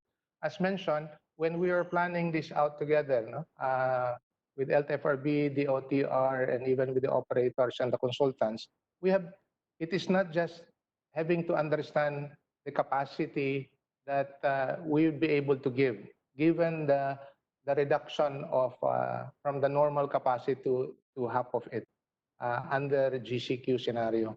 Now, on the part of demand, this is how we understand. We know that we have something like 14 million population in Metro Manila, for example, but not all of them. I'd like to cite two things here. There is a group of this commuting population that are not allowed to go out. And we are referring to those 20 and below and 60 years old and above. Except for very rare exception for emergency food or medicine, they would not be allowed. However, those population under 21 years old up to 59 years old, even if they may be allowed, the options to go out would also be restricted because there are certain activities, for example, activities that will gather people which are still restricted under GCQ status. I'm referring to entertainment, anything that gathers people together, no? Even dining in restaurant, like sports activities for that matter. So what that means is that basically people will be going out principally to work, perhaps, no? And for some other emergencies.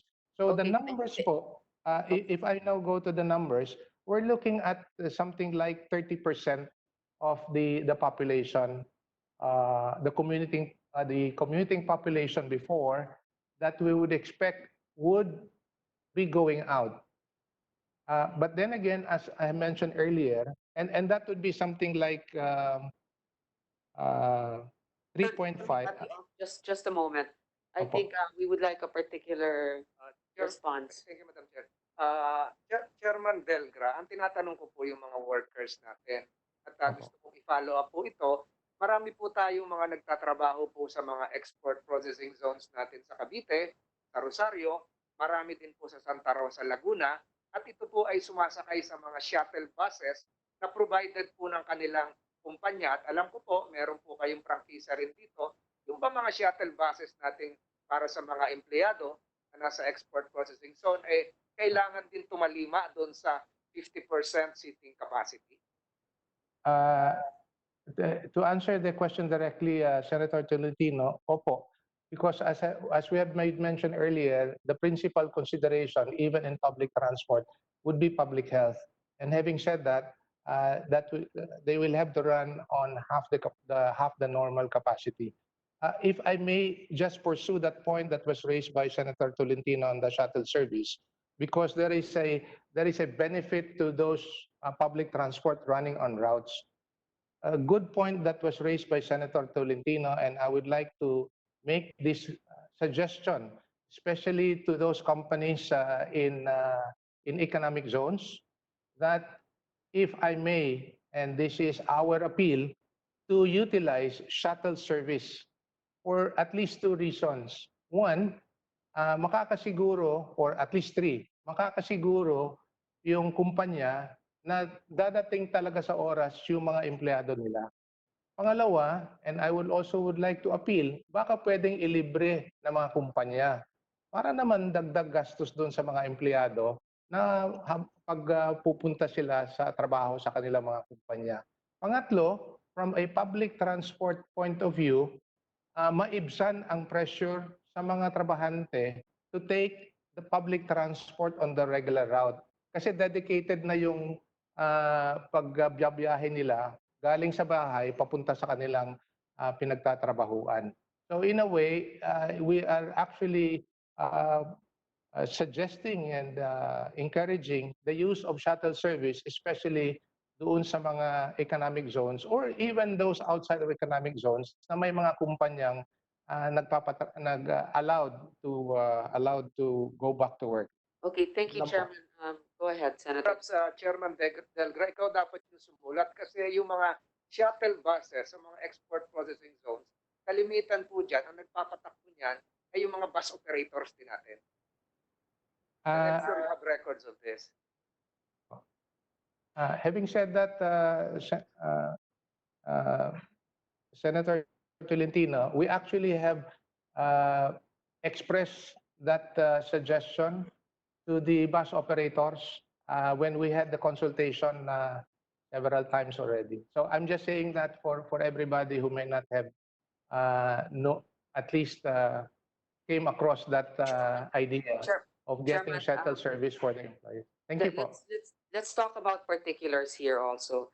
Thank you for making all those clarifications. When it comes to waiting for the transportation service, let's say buses or jeeps, whether it be a modern jeep or a traditional jeep, there are jeep stops, which actually in the past has not been followed quite properly. Now that we're going to allow transportation, will there be designated stops for those jeeps and also buses? And how are we going to implement social distancing? Who will enforce it and be physically present? May mga ibang lugar kasi na nakita ko sa Cavite, may example na ganon. Nakita ko rin, I think Las Piñas, meron din na gumagawa ng mga bilog-bilog na ganito kalayo dapat ang mga mananakay. Ewan ko kung makakayanan yun, no? Pero paano natin gagawin na hindi magkakadikit-dikit yung mga nag-aabang ng sasakyan? Kasi maaaring merong pagbabawas ng pasahero sa mga bus at jeep, pero kung dikit-dikit naman sila sa paghihintay, so paano po yun? Will there be designated spots now na pag wala ka dun sa designated spot na yon at nag-aabang-abang ka lang sa kung saan-saan, pwede kayong hulihin? Paano pong gagawin natin? Chairman Delgra. Yes, the last statement made by the Madam Chair is a very good statement. I'd like to reiterate that statement. Na it's really quite a challenge, if I may say, no? Not only on the side of LTFRB, LTO, or even DOTR. This is really a challenge for all of us, and that's the reason why yung pagpaplano po patungkol dun sa mga stops, meron din kaming coordination sa DILG for purposes of monitoring and enforcement, And in Metro Manila po, we are in close coordination with MMDA. I understand there are some representative in MMDA as well as the ILG.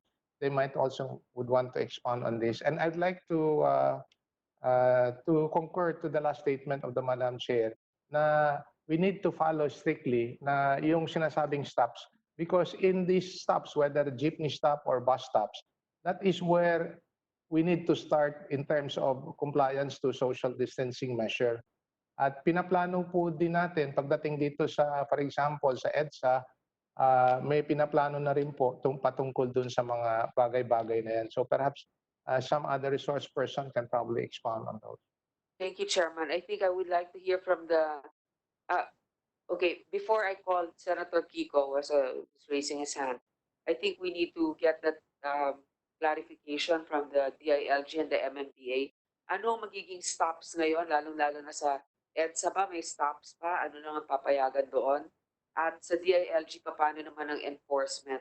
Yun ang talagang malaking problema. Hindi pa tayo nagkakaroon ng parang naputol yata yun.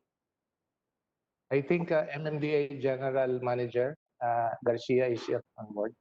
Yeah, GM Garcia, please explain further. I mean, wait. I think we need to go to Senator Kiko first, who was raising his hand, before we go to GM Garcia. Go ahead, Senator Pangilinan. Thank you. Just very quickly, we read in the papers that if there is reduced passenger load, no, or for example, yung MRT na nabanggit daw na 3 oras daw silang maghihintay bago makasakay. This was one of the officials of MRT was quoted as saying, yun ang concern. So in relation to the point being raised earlier by the chairperson, yung stops, kung 3 oras ho sila maghihintay dahil nga limited capacity nung MRT and yung mga pasahero, isn't that contrary? Will that not exacerbate the spread of the disease? Please, that's a question addressed to whoever may respond. Thank you. May be recognized. Maybe the MMDA can answer this, because this is with regards to the stops where passengers will wait for their transportation. And then Senator Lisa, I hope this is also related to PUVs. Later on, we will go to rail. But for now, let's talk about the buses, the jeeps, and other ground transport minus the rail for now. Yes, Madam Chair, may I be recognized also later on? Thank you. This is also with regards to ground transport, right, Senator? That is correct. That is correct. Thank you. Okay, go Meeting, ahead. Madam Chair, please. Okay, so we have after Senator Lisa, we have Senator Recto and Senator Pineda. Okay. MMDA, parang naiba yata yung look niyo, GM Garcia. Yes, ma'am. Good afternoon po, honorable senators. First time ko lang po kasi lumabas kaya hindi pa ako nakakaahit. Anyway, ma'am, no, in support po sa DOTR, actually before this Senate hearing, we have things na madami na po, no, getting ready if ever po mag-decide ng IATF for... I said, ma'am, no, we had previous meetings with the OTR, with the LTFRB, na pinagdaan natin to if ever i-lift nga po yung ECQ at yung GCQ, no.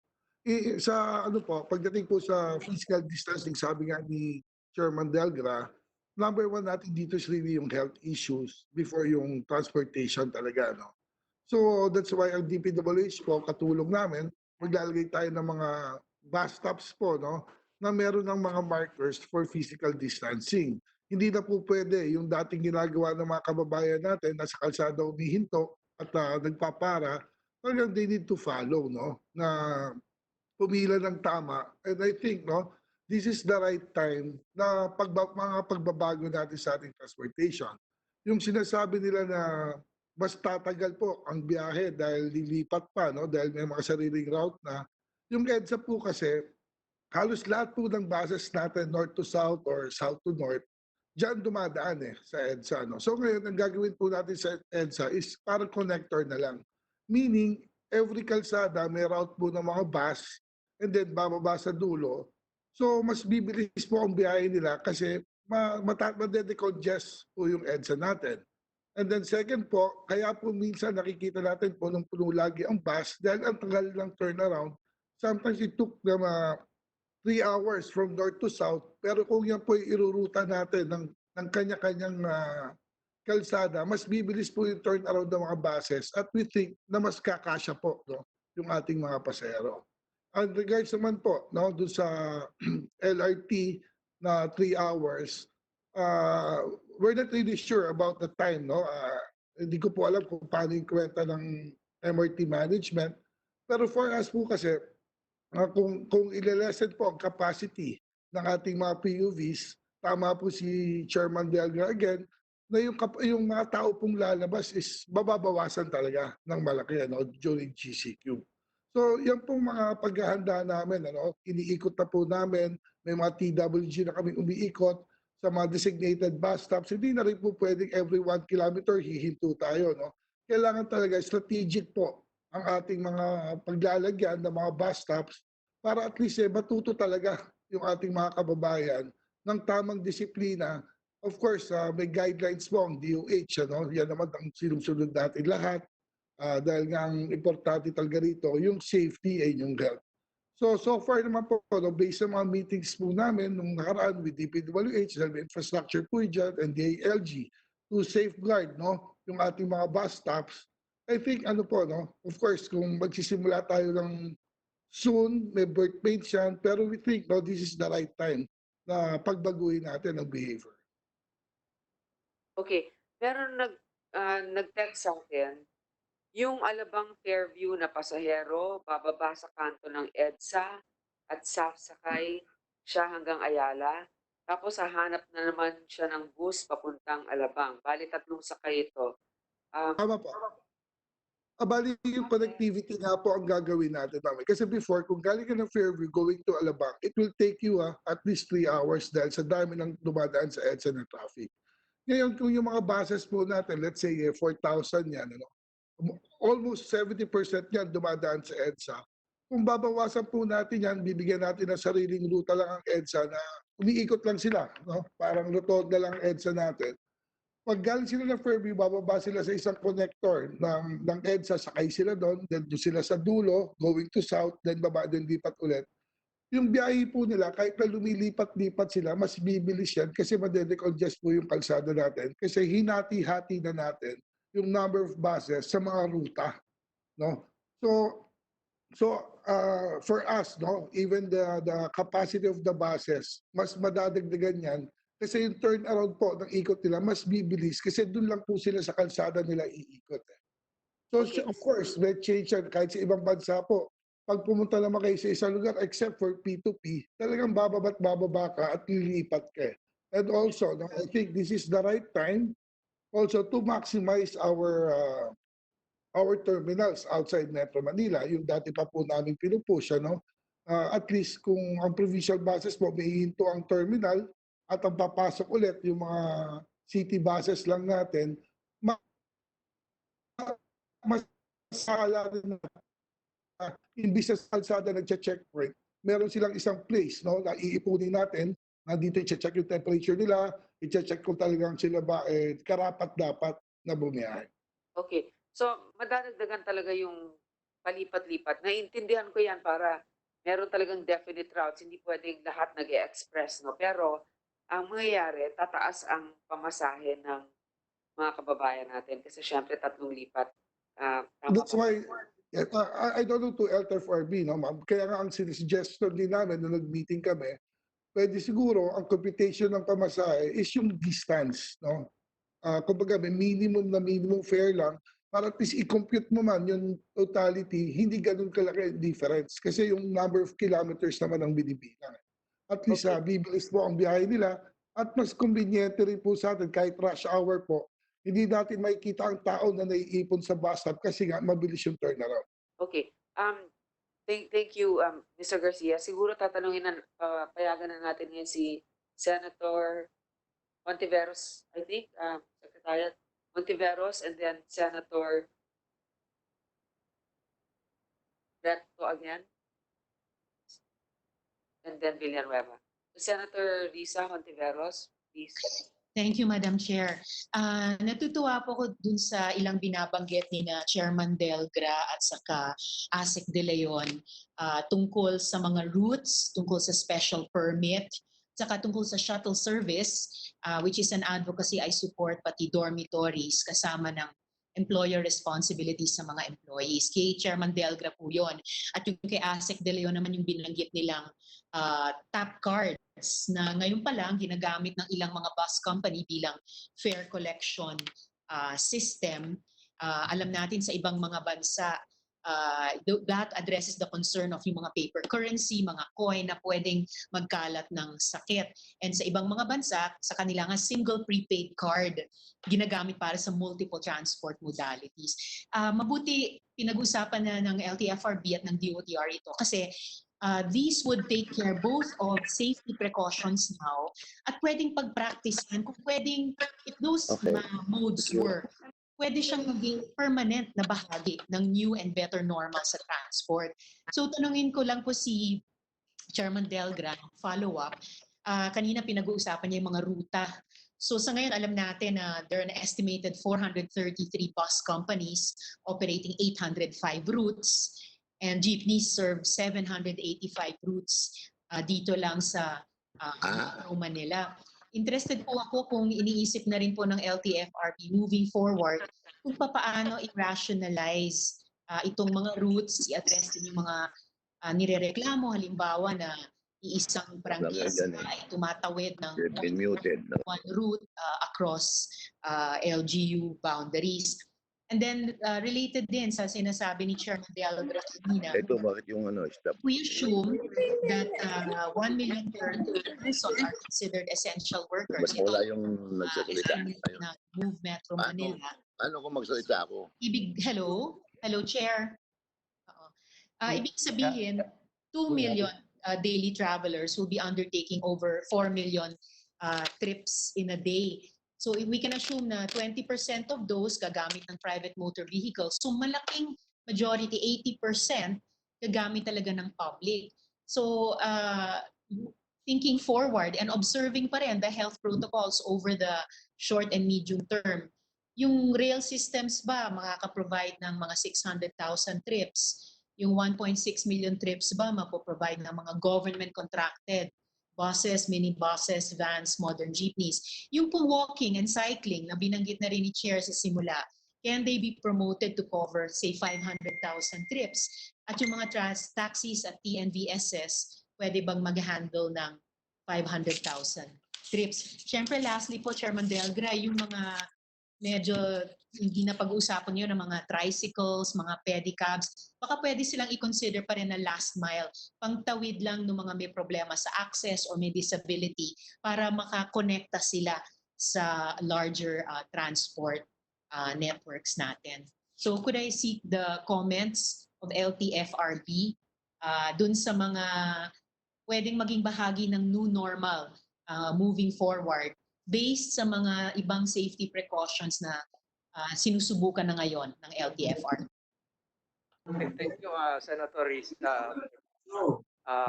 Pakatapos po ni Senator Risa, ito po yung order natin. We'll have Senator Pangilinan and then Senator Villanueva. And then after that, we will tackle the rails. Senator Recto, after Senator Risa. So, Chairman, I'm sorry. And Mr. Chair, could I solicit the answers of Chairman Delgra to my question? Yes, Senator Recto is also kasunod din sa nasa listahan. So, Chairman Delgra, you may now answer.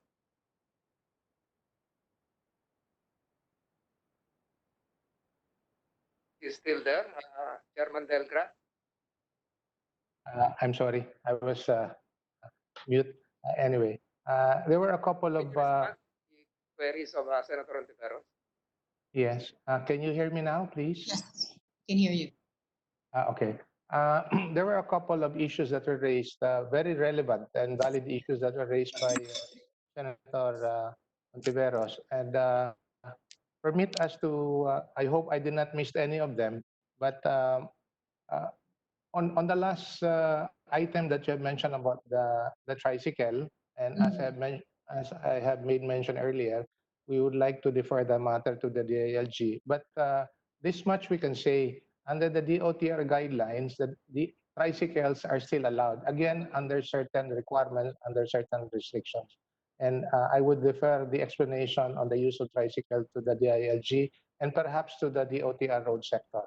Now, as to the numbers that you have stated earlier, we just want to correct the numbers on the number of companies as well as the number of routes. And as I am explaining further, so as for in the interest of time, I actually have emailed a copy of the rationalized bus routes in Metro Manila, and if I may be allowed to present that, the the admin of this virtual hearing may be able to show that as I move along on my explanation.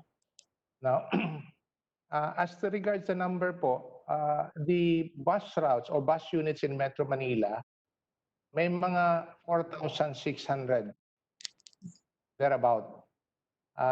Yung of the entire city buses. We're not talking about provincial buses. Chairman Delgra, ang tanong po ni Senator Rontiveros, ito na ba yung tamang pagkakataon para mag-rationalize kayo ng mga bus routes? The answer to that question is absolutely yes. Not only on the short term, but even on the immediate term. Because as if I may proceed. Please. I'm saying this is because ang may sinabi si MMDA GM Garcia about this time at this point in time, the opportunity that is before us to reform our public transport system, not just the buses, but all throughout. Now, why is that?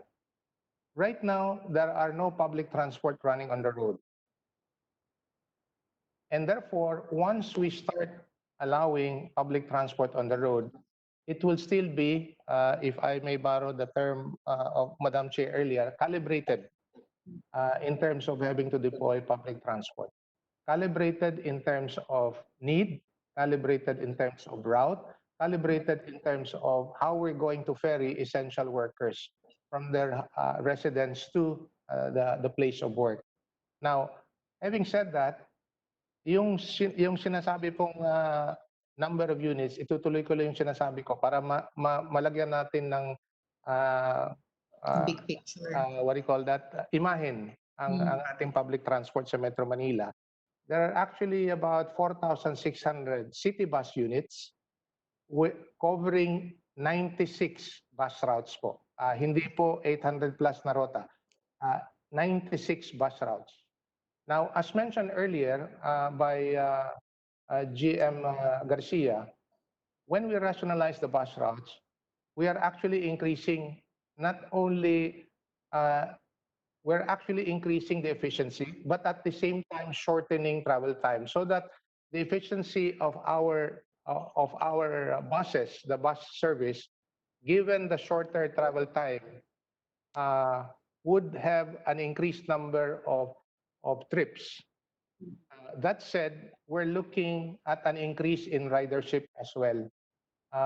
Perhaps at this point, appreciate kung nandun yung graphics na makikita natin yung 29 routes po. Kasi from the 96 routes, we are now rationalizing the bus routes into 29 routes.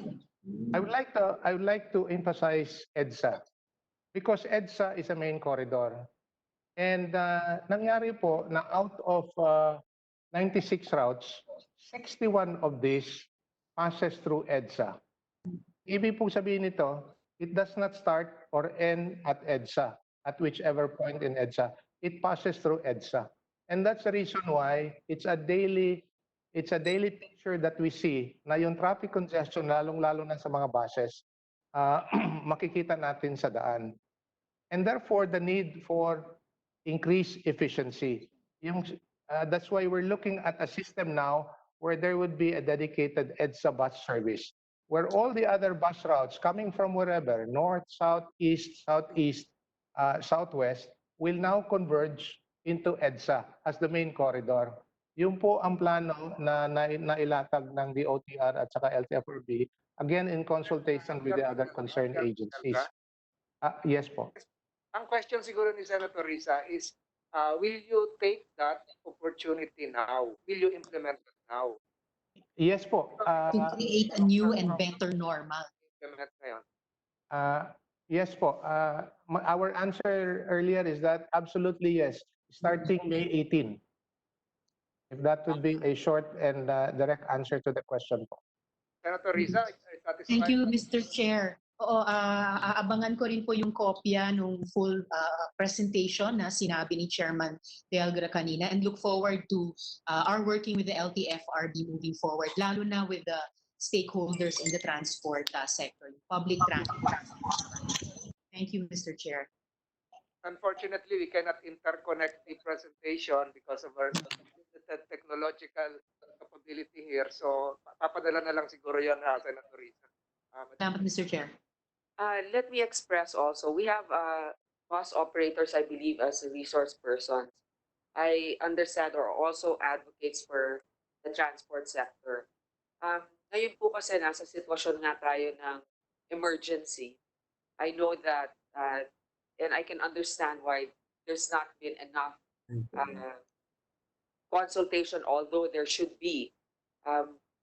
Sa ngayon kasi, ang dapat natin talagang ipairal ay kung ano yung pinakaligtas na pwede nating gawin para sa ating mga pasahero at para sa ating mga drivers rin. Kasi alam ko na talagang maraming mga bus operators ngayon, pati jeep operators, ang nangangamba. Dahil nga dito sa mga bagong patakaran ay talagang bababa ang kita nila. So mamaya ang ating pag-uusapan pagkatapos ng kaligtasan sa kalusugan ay ang may aambag naman ng gobyerno para mapunuan ang magiging kulang sa kanilang kikitain. So we shall proceed to the next. Senator will ask a question. Senator Recto. Yes, thank you very much, Madam Chair. This will be very brief, no? Once we start opening up the economy in Metro Manila, what do we expect the demand to be insofar as commuter passengers or public passengers? Ilan ba ang ina-expect natin na sasakay ng public transport pag binuksan na natin, halimbawa Metro Manila? What was it before the lockdown and what do we expect it to be after the lockdown or GCQ?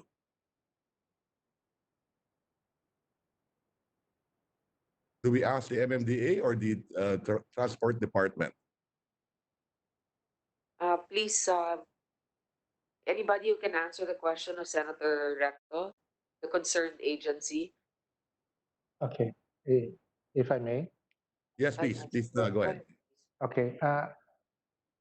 The numbers are that we're looking at, if I may be allowed to take 2 steps back insofar as the numbers are concerned. Pre-COVID, we're looking at about 11.5 to 12 million people commuting. Population. And mobility-wise, COVID would be down to 30%. And that would be 3.4 million thereabout. And that about 30% of this will be running on various type of private mobility, if I may say, from private cars to bikes. And therefore the rest of the 70% would be on public transport. So we're looking at a number of something like 700,000 to 900,000 plus. Ang sasakay sa public transport, is that correct? Yes po. Based on our numbers, if we are going to originate the analysis from pre-COVID commuting population. Are you saying that pre-COVID you had something like 2.1 to 2.7 million public transport passengers? And you expect only a 30% ang babalik to ride public transport? I'm sorry, sir. As mentioned earlier, if we're looking at population with mobility requirements, 5 years and older, we're looking at something like a little over 11 million before. Now, we bring it down to 30%, that would be 3.4, but the 70% of that will be the one taken care of by public transport. Okay, so ulitin natin. Basically, what you're saying is you expect only capacity of 30%. The demand will only be 30% of our actual capacity today. Is that what you're saying? In effect? I like to take it from demand to demand, and not in relation to supply, not in Yes, relation yes. to capacity. Correct. So from the Okay, so- demand before and the demand now, 30% Correct. lang po ang sa 30% ngayon. lang. Okay, and that's More for or less. Metro. Yeah, more or less for Metro Manila. Okay. Okay. The next question is, so 30% lang. So 70% ng public transport hindi biyabiyahe yan, more or less. That is what we would assume. In fact, our messaging, if I may say, our messaging is, kung wala pong dahilan na lumabas ng bahay, again, because these are Yes, public we health understand. consideration, kung pwede, manatili na lang sa bahay muna. Okay, and that will be sufficient to bring our workers to work. So in effect, parang essentials lang talaga. Yes, essential in a sense that there are other additional establishments that would now be open under the GCQ. Even in consideration of those, we're looking at the same number. Okay, and okay, and you mentioned also earlier that public transport, halimbawa, whether it's a bus or a jeep, 50% capacity lang ang papayagan, maximum. Opo. Pwede sumakay ng bus. Kung 40 dati, ang 20 lang ang pwedeng pumasok sa isang bus. Is that correct? Yes po, half the normal capacity as before.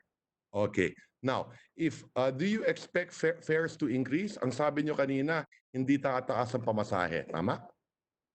Yes, and that is what we already have told the bus operators when we had consultations before. Okay. Will they still be financially viable? Magpapamasahe pa ba yan? Will they still go out kung gano'n ang economics na to? Kikita pa ba sila o break even lang? O kung lugi sila, hindi tatakbo yan. Is that correct? That's really the challenge, Senator Recto. And if I may, as regards viability, I would defer the question to the OTR road sector. Answer it. Okay, so are you saying that meron ng pag-aaral sila na hindi na kailangan itaas ang transport fares and that they are still viable? Ganun ba 'yon? In terms of viability, I would say that there is obviously decrease in terms of the expected income that they would have. But at the same time, humingi rin sila ng tulong sa gobyerno, and that was part of our discussion with the bus operator. And that was the same. That was the same. If I may say, that was also the same appeal of the PUJ transport leaders that we also have met last week. Okay, question. Meron na ba kayong pag-uusap with the Department of Finance or with NEDA with regard to the possibility o nangako na ba ang NEDA o Department of Finance that they will provide certain subsidies to the transport sector so that we can transport our workers safe and so that they can go back to work? Meron na ba kayong usapan? Meron na ba kayong usapan na ganyan with NEDA or DOF? May I defer the question to the OTR, road sector, Yes, please. Senator Recto? Yes. DOTR, Perhaps, Asek De yeah. Leon. Madam Chair, the Department of Transportation has presented a stimulus package to the Interagency Task Force. Yun po yung may mga proposal po ang DOTR to help the operators. Gaya nga po ng nasabi ni Senator Ralph Recto na we assume na talagang mahihirapan po ang ibang transport operators sa kanilang pagbabiyahe dahil nga po meron tayong social distancing requirement. If I can only refer the matter to ASEC Steve Pastor, siya po yung the one with the the proposal dito sa stimulus package, Madam Chair. Okay, Asset Pastor. Good afternoon, Madam Chair. To the members of the committee, magandang hapon po sa inyong lahat. Tulad po ng nabanggit ni ASEC De Leon at ni Chairman Delgra po, yung kagawaran po ng transportasyon sa pangunguna po ni Secretary Tugani ay unang nagsabi po na dapat po hindi itaas ang pamasahe dahil para na rin po sa kaginawaan ng ating mga babalik na nagtatrabaho at mananakay po natin. So we had a dialogue with bus operators, jeepney operators, and jeepney drivers as well. We presented po sa IATF, to which NEDA and DOF are members, a fuel subsidy po for our drivers. This will consist of we are proposing 30% po of the daily consumption of bus operators and jeepney drivers po. And how much would that cost? This will be equivalent, sir, for bus units, 36 liters and 12 liters po for our jeepney operators, taking into consideration the 23% reduced amount of our fuel po. Para po sa 36 liters po natin, this is more or less 1,200 pesos. And for the 12 liters po, this is more or less nasa 360 pesos po. So how much will that cost until the end of the year? We have computations po for the GCQ period of 3 months po, Mr. Senator. Yeah, and how much is that for 3 months? Yes. Opo. Magkano abutin for 3 months? For 3 months po, may I just refer to our notes po.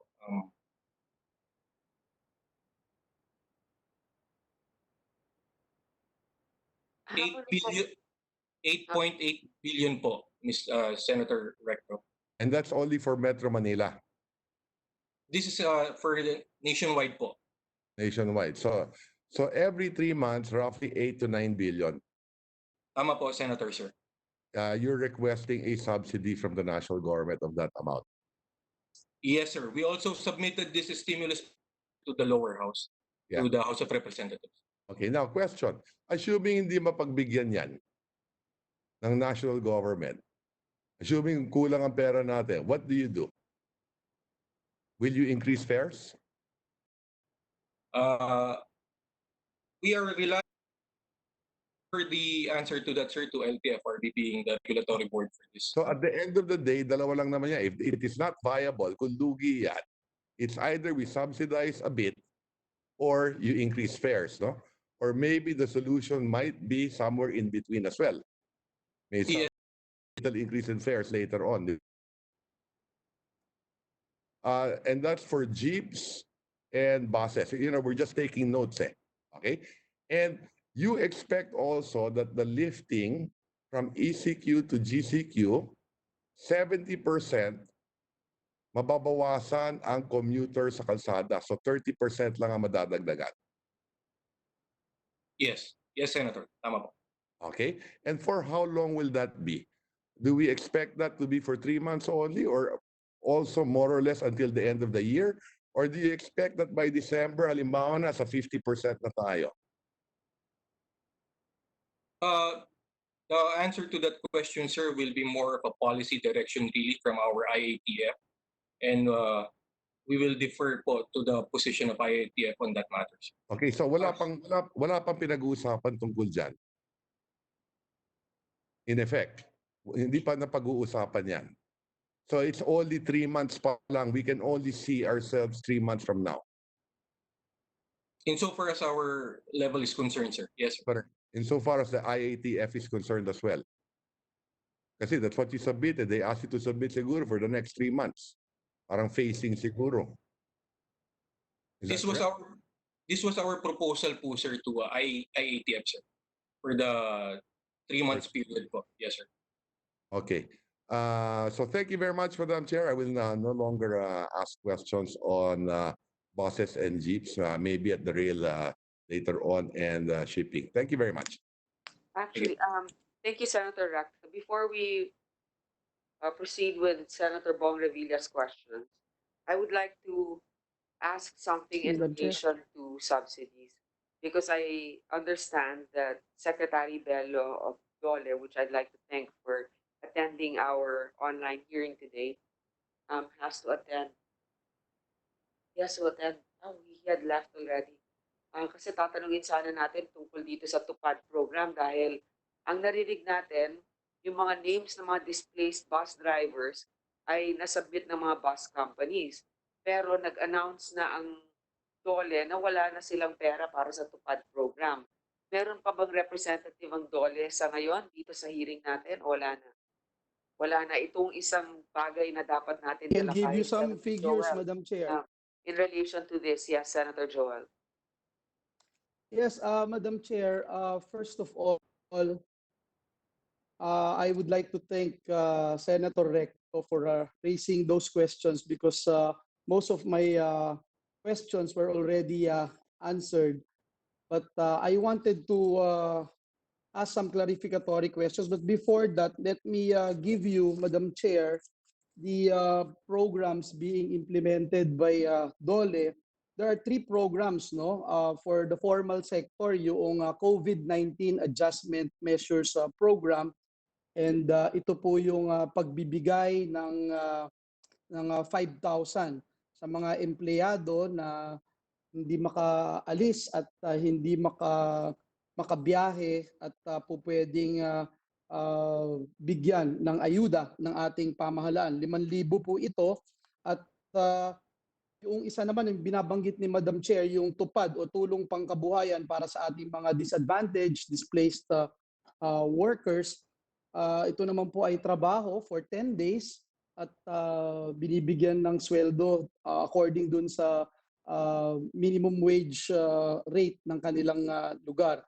So ito pong dalawang ito, Madam Chair, no, yung camp for instance, ang target beneficiaries is 349,354. But the actual is 344,805. In the latest report, 98.7% accomplished na po ito, Madam Chair. The allocation is 1.7 billion.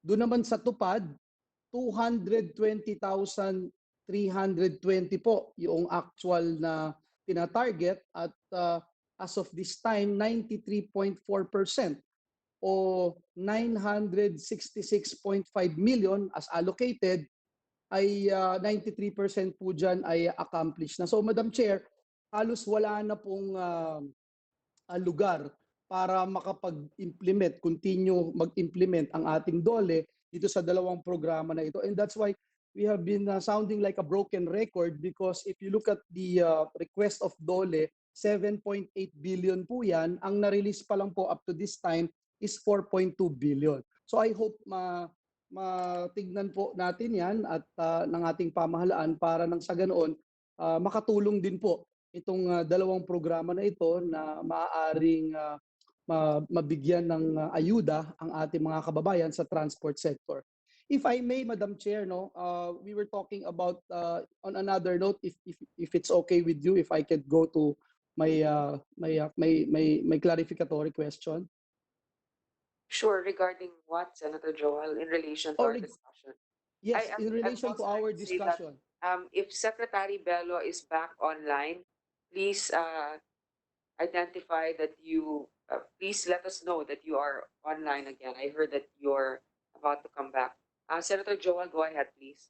Yes, thank you, Madam Chair. This is more of a clarificatory questions for the DOTR road sector to the transport sector. We have been talking about safety and preparation, and I think all of us would agree that as we open our economy, especially in Metro Manila, hindi naman dapat bigla, so dahan-dahan. That's why we have been saying also, magandang tignan yung sectoral approach as being espoused by the UP Economic Society, and at the same time, yung other countries are doing the same thing. But be thou as it may, we are looking about at different categories. Ang first question ko lang, just to be clarified, yung 30% na sinasabi natin, are there napapayagan no, sakaling ma-lift na itong from ECQ to GCQ. Itong 30% po ba na ito, ang tinitignan lamang natin dito, workers lamang po, itong 30% na ito?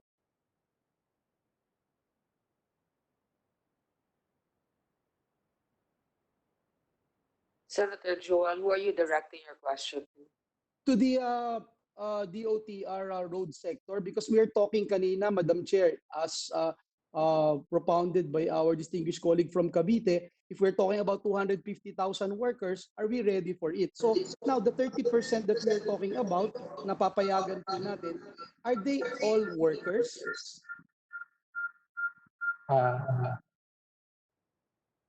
If I may. Go ahead, DOTR. Yeah, this is Oh, LTFRB. Yes. Yes.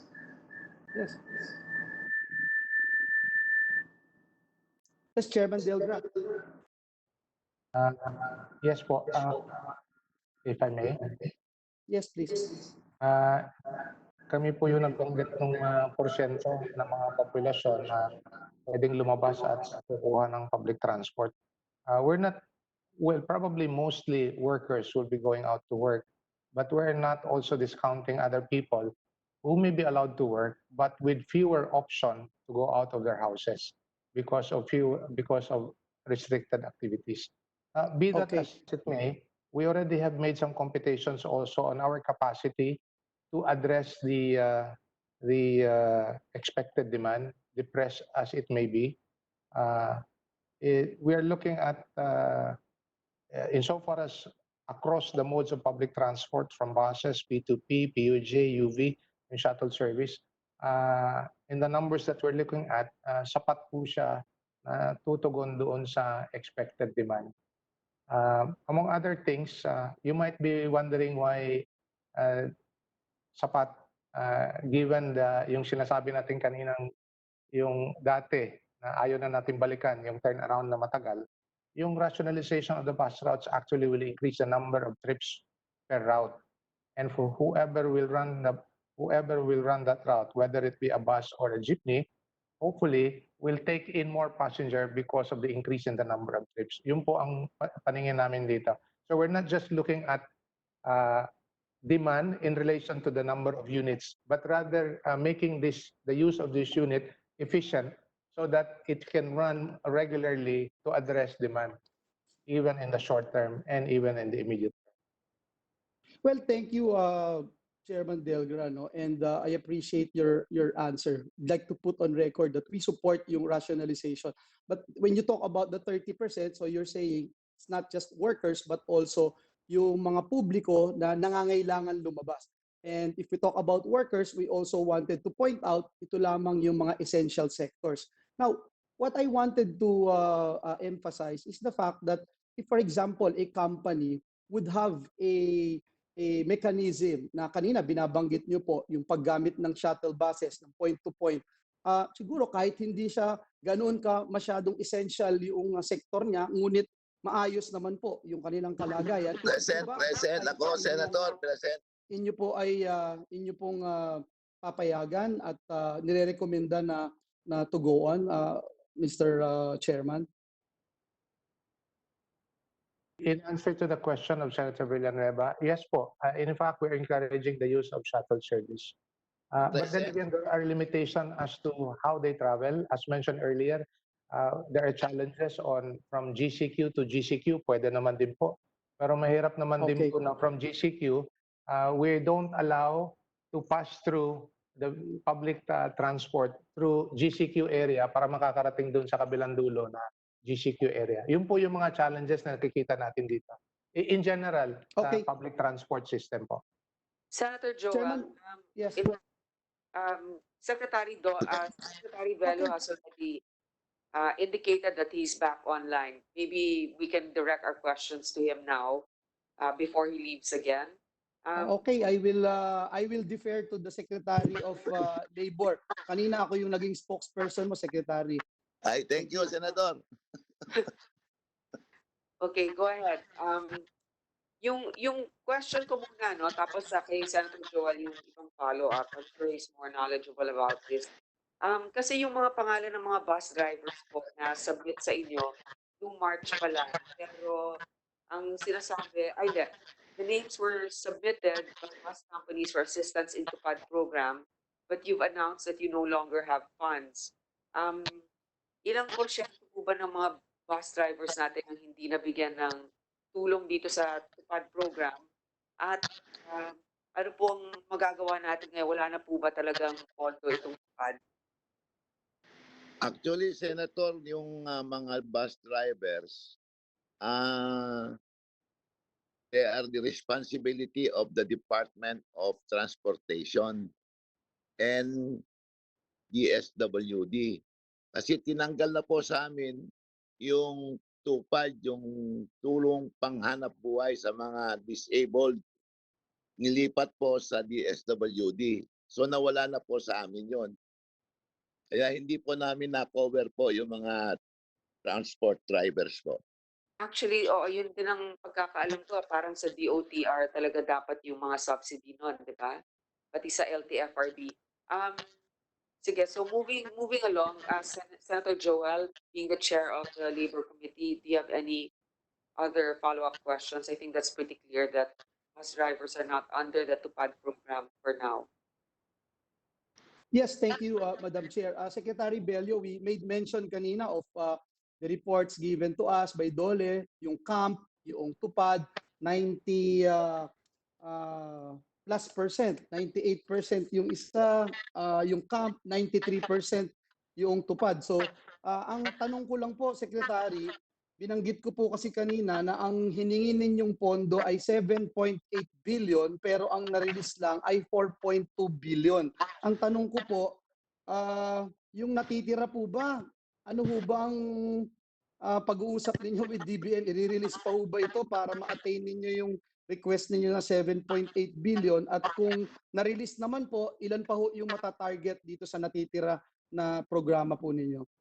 Thank you, Senator. Actually, doon sa sinabi niyong ni-release, yung 4 billion, 1.5 billion went to our OFWs. Yung 2.5 billion went to our camp project, yung COVID-19 Adjustment Measure Program. Yes. We were targeting about 700 workers, Senator, based on the submission of the employers. Ngayon, while we were processing mga papers of the employers, nagkaroon ng sumobra yung mga workers submitted by the employers. But we were able to pay from the funds given as Senator about 3.167 billion Yes. given to about 633,000 workers. Meron pa kaming utang na 105 million na lang, Senator, due to about 20,000 na lang po na workers. Meron kaming na-process na 1 million plus, Senator. Kaya lang inabutan na nga yung shortage ng funds namin. So we informed them na wala ng pondo. What we can do to help you, namin, is to refer you to the Department of Finance, which has a small business wage subsidy program together with SSS and BIR. Kaya doon na po sila pupunta. Although in the meantime, Senator, humingi pa rin kami ng additional funding just in case they will change their mind and allow us to pay off yung 1 million plus na workers. Clarify, Secretary, 4.2 billion lamang yung na-release out of the 7.8 billion na inyong ni-request. And as I recall, ito po ay approved na supposed to be itong 7.8 billion. Again, 4.2 billion lang ang na-release at you are still waiting. 4.2 billion lang po na-release, Senator. Kaya nga meron kaming additional request for additional 5 billion actually, Senator, kasi aside from yung yung kulang namin sa camp, meron din kaming ini-expect dahil yun hiningi namin 1.5 billion for our OFW, lumalabas, Senator, na kinakapos na. Kasi so far na bayaran namin ay mga umaabot na ng more than 1 billion. mga kulang na lang siguro ng mga 300 million, Senador, maubos na yung pundo. And there are more. There are about, yung estimate namin of 150,000 OFW, ang nag-apply po at 370,000. Kaya anticipating na yung mga nag-apply will qualify, makakapusin na naman yung pundo namin. So we ask for additional funds from the DBM and from the Office of the President. Secretary, nararamdaman ko yung nararamdaman po ninyo, and just to put on record that I personally know what's going on with the program of DOLE. Ito pong camp, ito pong tupad, and transparent yan, pinaka-effective, pinaka-efficient, and I hope that our government will heed the request of the DOLE family. Thank you, Madam Chair. Thank you very much, Senator. Maraming salamat po. I think that Senator Sherwin Gatchalian has a question. Yes, ma'am. Yes, ma'am. I just have one question, and this is regarding the social amelioration or assistance to individuals in crisis for PUVs and TNVS. My question is directed to Yusek Mark, Madam Chair. Base doon po sa 6 report ng ating Pangulo, only 44.9% pa lang ang natutulungan nating mga TNVS at PUV drivers. Out of the 90,000, 40,000 pa lang yung natutulungan. 50,000 di pa natutulungan. In fact, yung sarili naming transport cooperative sa Senado, lumapit sa akin at hindi pa rin sila nabibigyan ng tulong. No? Pero may pondo naman. Ang government nag-allocate ng almost 720 million pesos. Hindi pa lang nabibigay sa mga tao. Yusek Mark, ano bang nangyari dito? Bakit halos 50,000 ng mga TNVS at drivers ang hindi pa natutulungan? Mr. Chair, Ms. Chair, just to clarify po, yung DOTR at TFRB, ang pinaka-role lang po niya dito sa Social Amelioration Program for drivers is to submit the list of drivers, no, na qualified drivers to DSWD. So if we can refer the question po to DSWD to provide the specific answer, dahil po sila po yung nangangasiwa nung pag-distribute po ng pera sa mga qualified drivers po. Yeah, but Yusek, my point is, nabigay nyo ba yung names, yung 90,000 names? Yes po, Mr. Chair. Ang LTFRB po ay nakapagbigay na ng at least, if I remember it right, 390,000 names of drivers already to DSWD. And I think si DSWD can also verify kung ilan na po dito sa 390,000 yung kanilang na-validate. Because I understand po, yung DSWD is double-checking, cross-checking, cross-matching against their list of 4Ps beneficiaries. Ayaw po kasi natin na mag-duplicate yung kanilang mga subsidies.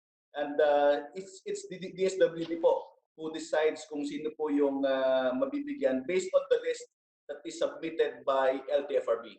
Alam ko, Yusek, hindi nyo trabaho yung mag-disperse, no? But itong mga drivers and TNVS bilang constituency ng DOTR, paki-follow up na rin ho to dahil napakinggan ko kanina na ini-impose natin napakadaming modification sa sasakyan ng mga drivers natin. Maglalagay ho sila ng hand sanitizers, maglalagay ng thermal scanners, gagamit ng cashless system. Lahat ito gagastos sila.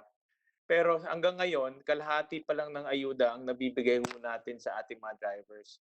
So my point lang is, itong mga drivers bilang inyong constituency, even though hindi natin trabaho ito, magtulungan ho tayo para i-follow up dahil talagang napakadaming drivers ho ang hindi nabibigyan. Kasama na nga dyan yung Senate drivers ho namin, yung SETSCO, na nagbigay po ang Senado ng tulong ho sa kanila na mga food packs.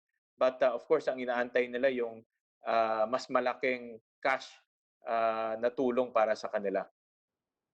Tama po yun, Mr. Chair. Yung DOTR po and LTFRB ay kasama niyo po na nagre-remind sa mga ahensya po ng gobyerno that nangangasiwa po ng programa po, ano.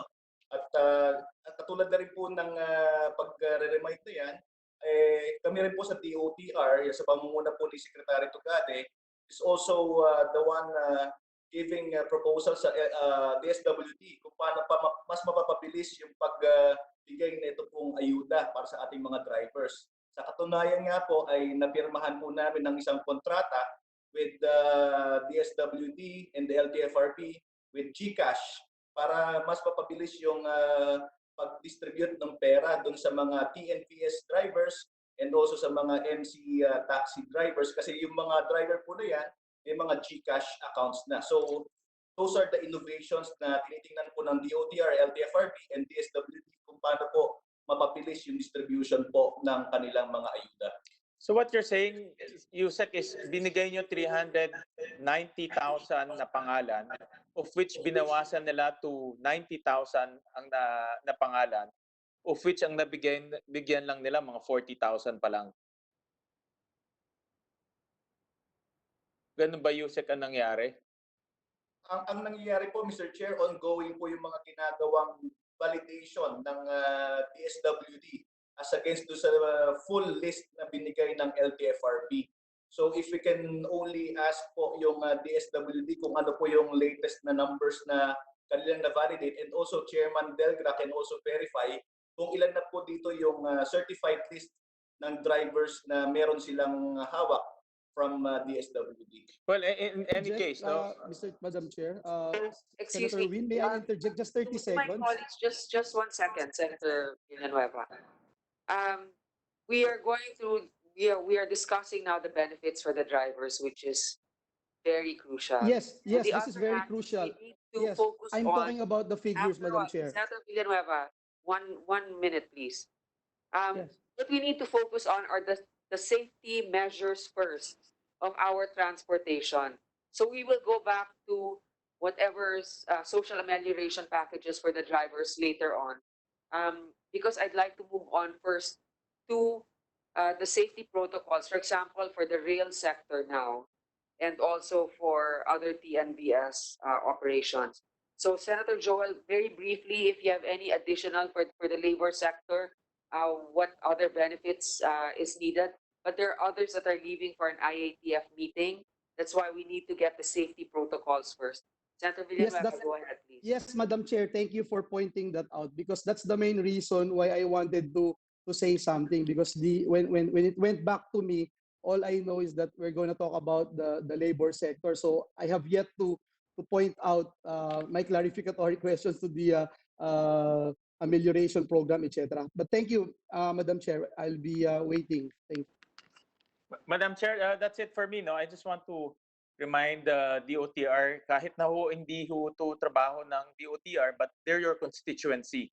At marami pa rin drivers ho ang hindi nakakakuha ng tulong. And we're with you, no, in following it up. That's it, Madam Chair. Thank you. Okay, thank you, Senator Villanueva and Gatchalian. Now, I'd like to go briefly to the rail sector. I think, I'm not sure if Yusek Batan is present. Present po, Madam Chair. Present? Yes, Madam Chair, present po. Okay, I can't see you. Check your, there. Good afternoon. Go ahead, please. Unang-una, ano ang magiging capacity sa MRT, sa LRT, at ano ang safety protocols ninyo kung magbubukas na? Paano ito? From lining up to paying to boarding, disembarking. Go ahead, please. Good afternoon po, Madam Chair, members po of the committee. Doon po sa unang katanungan na ano po yung magiging capacity, on average po, doon po sa apat nating linya, LRT1, LRT2, MRT3, and PNR, ang capacity po natin will be 14% on average po. Yung reduced capacity po na yan ay nakabase po doon sa ginawa naming simulation doon po sa loob ng mga tren kung ilan po yung magkakasya while implementing po yung 1 meter na social distancing requirement po natin per IATF and DOH guidelines. Now, doon po sa iba nating safety measures, so pinakauna po yung 1 meter social distancing guidelines kung kaya po bumaba po ang ating capacity. Maliban po dito, natanong po kung ano yung magiging safety measures mula po sa pila papasok. Ito pong 1 meter social distancing guideline natin ay i-implement po natin.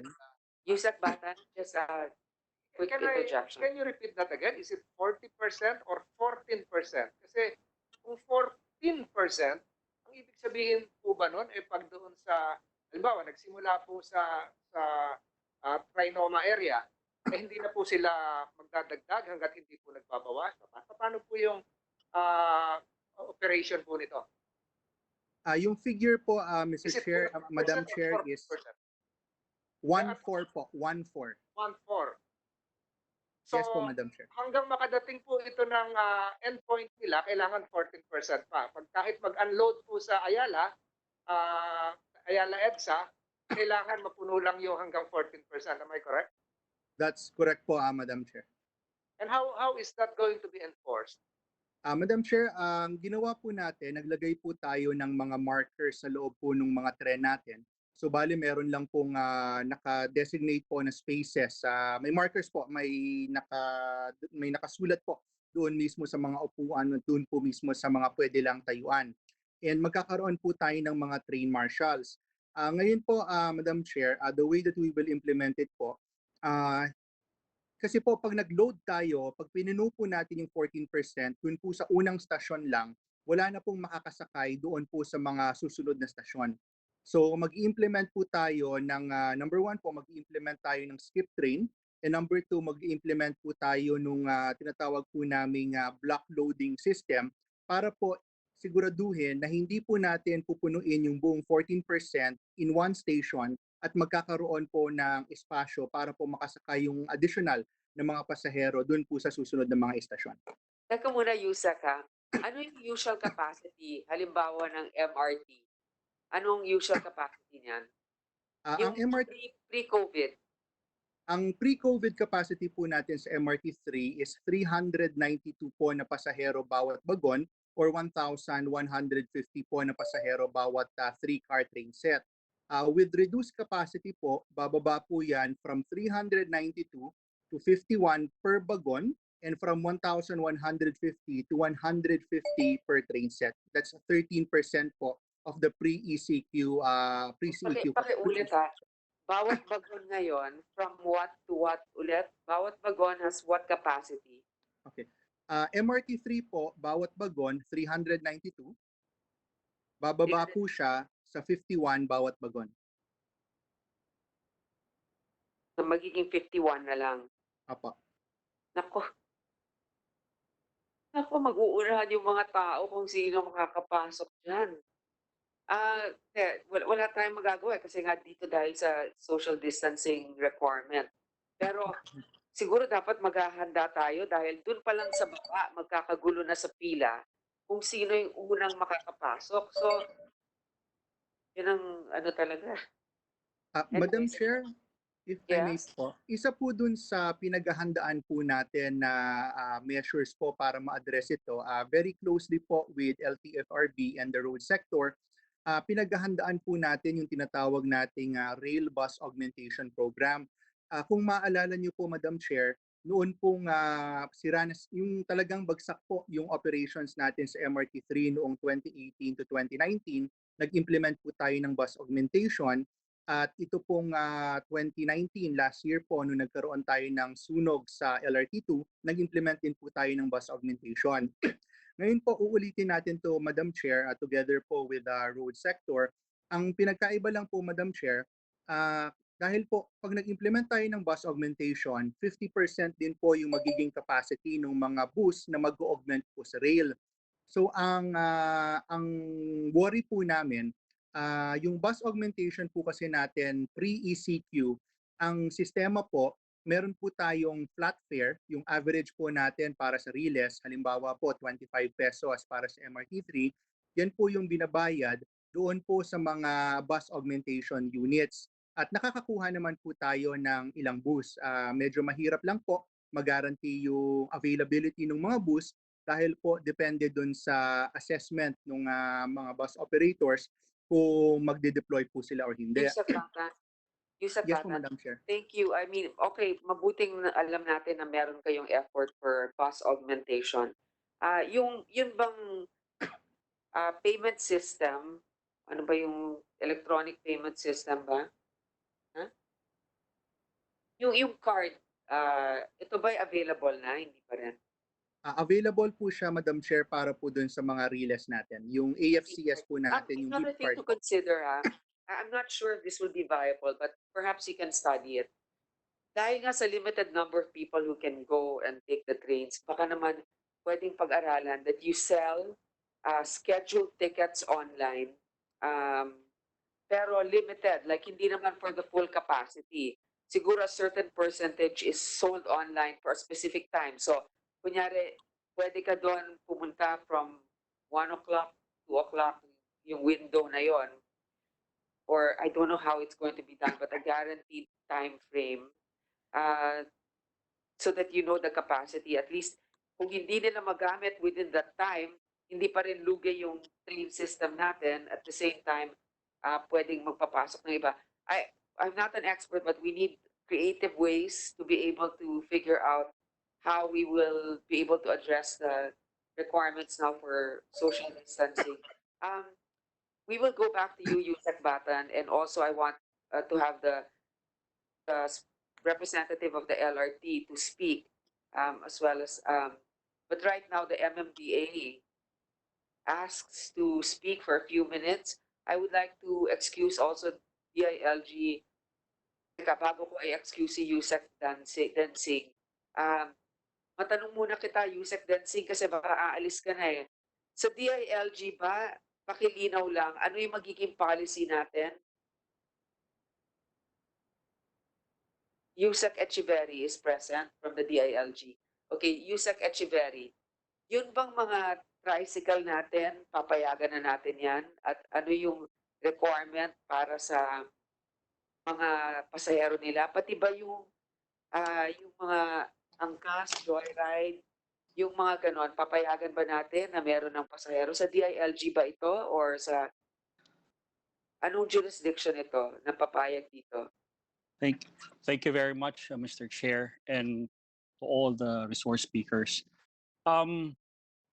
The way I understand it, Mr. Chair, the tricycle is under the Tricycle Regulatory Board under the local governments.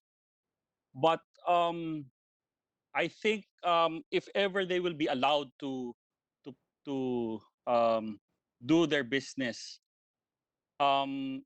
they still have to observe social distancing. To cut the story short, Madam Chair, malamang baka isang tao lang ang pwede pasakayin sa tricycle.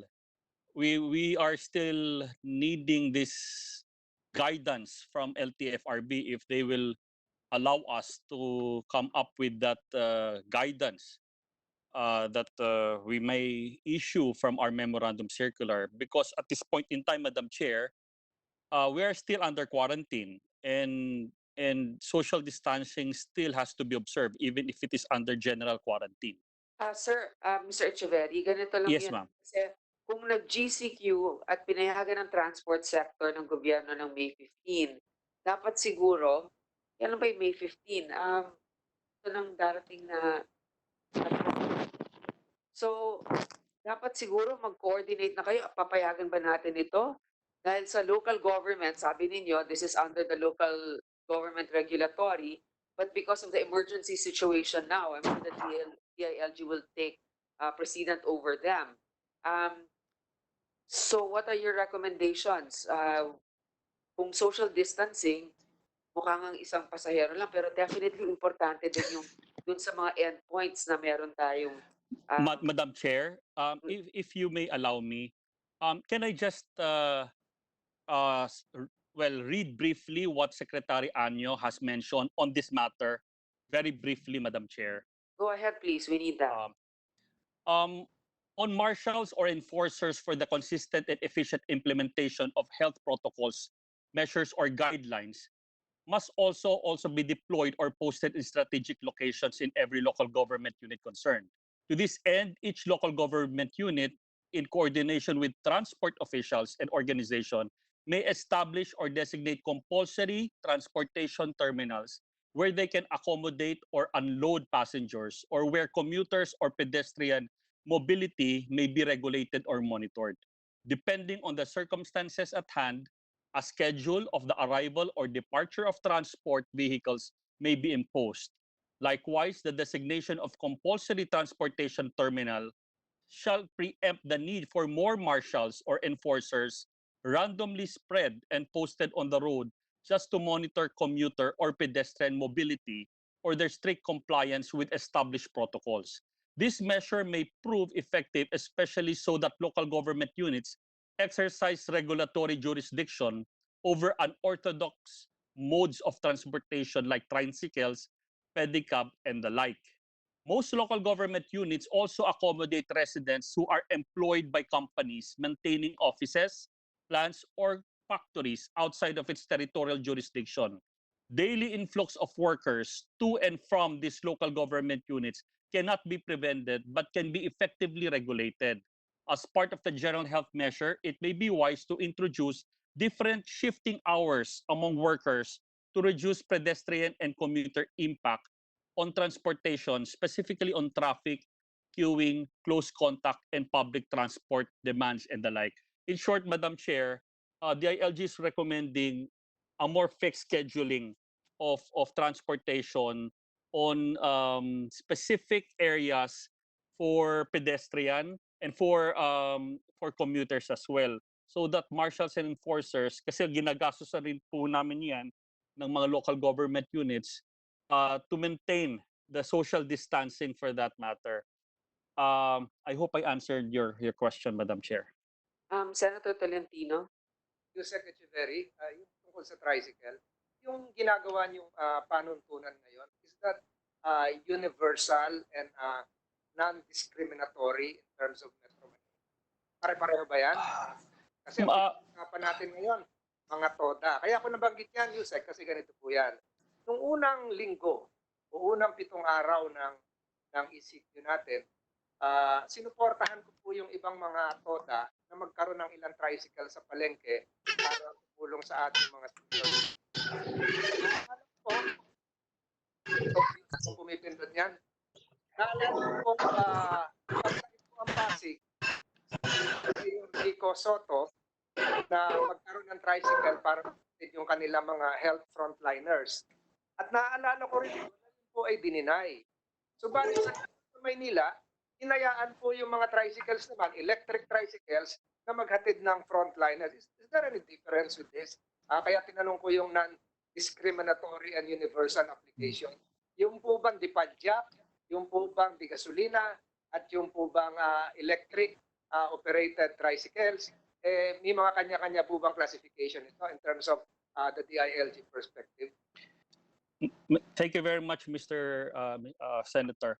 So just to clarify on the issue between Mayor Isko Moreno and Mayor Vico Soto, the difference between Mayor Vico Soto and Mayor Isko Moreno's yung tricycles no na sinasabi, yung tricycle po o yung padjak or yung parang tricycle na rin ho ni Mayor Isko was only for purposes of transporting frontliners na private po, private in nature in transporting. Whereas Mayor Vico Soto decided to allow the flying of tricycle along Pasig, which in a way is parang violative na rin po of GCQ or an ECQ for that matter, because hindi rin ho namin alam kung nag-o-observe ng social distancing ang tricycle. To answer the question, Mr. Senator, wala hong discrimination na ginagawa. Ang policy po natin, we observe social distancing in tricycles. Kung paano gagawin yon, we would only allow at least one if possible. Or possible, depende rin ho kasi kung how do we observe social distancing in tricycle. So Yusek, I hope I answered the question, Madam Chair. Yes. But there's a follow-up question here. For the equal implementation, please clarify your policy also for tricycle drivers in Valenzuela. Pareho ba ito dun sa Manila na situation na frontliners or pinayagan sa normal transportation of passengers? Madam Chair, for as long as the it's not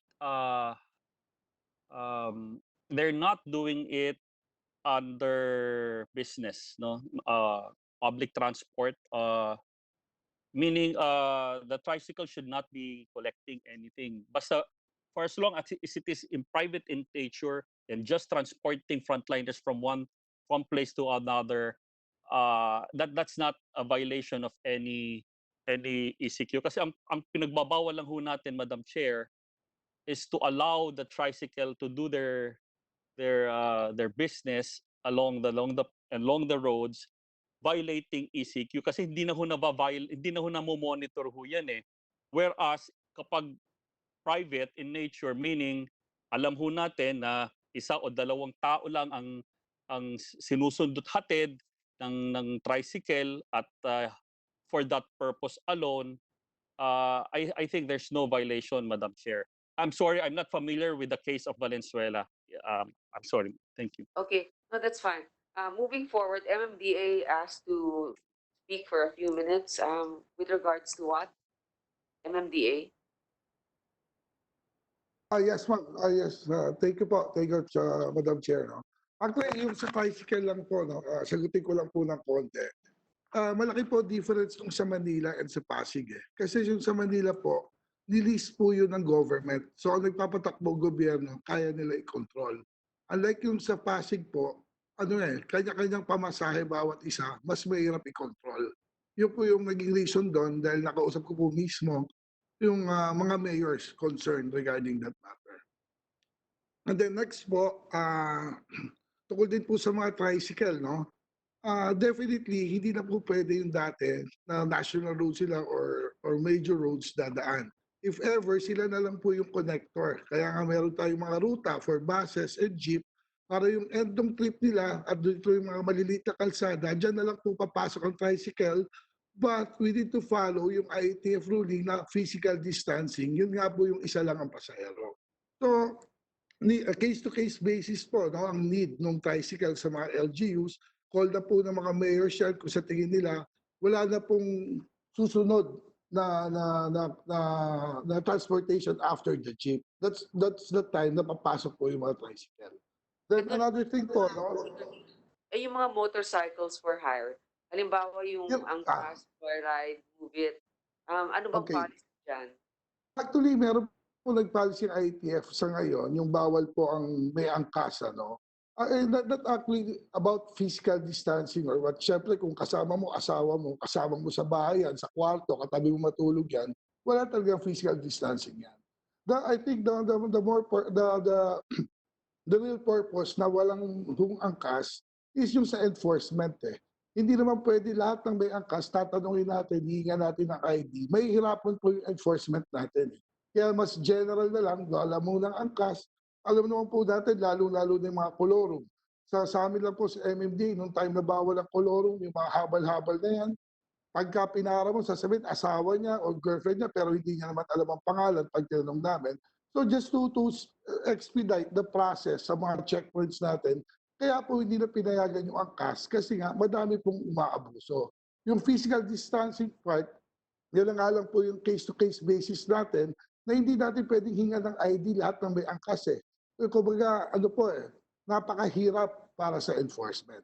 So mga siguro, dito sa mga motorcycles for hire, marami sa kanila mag-migrate muna to delivery service? Yes.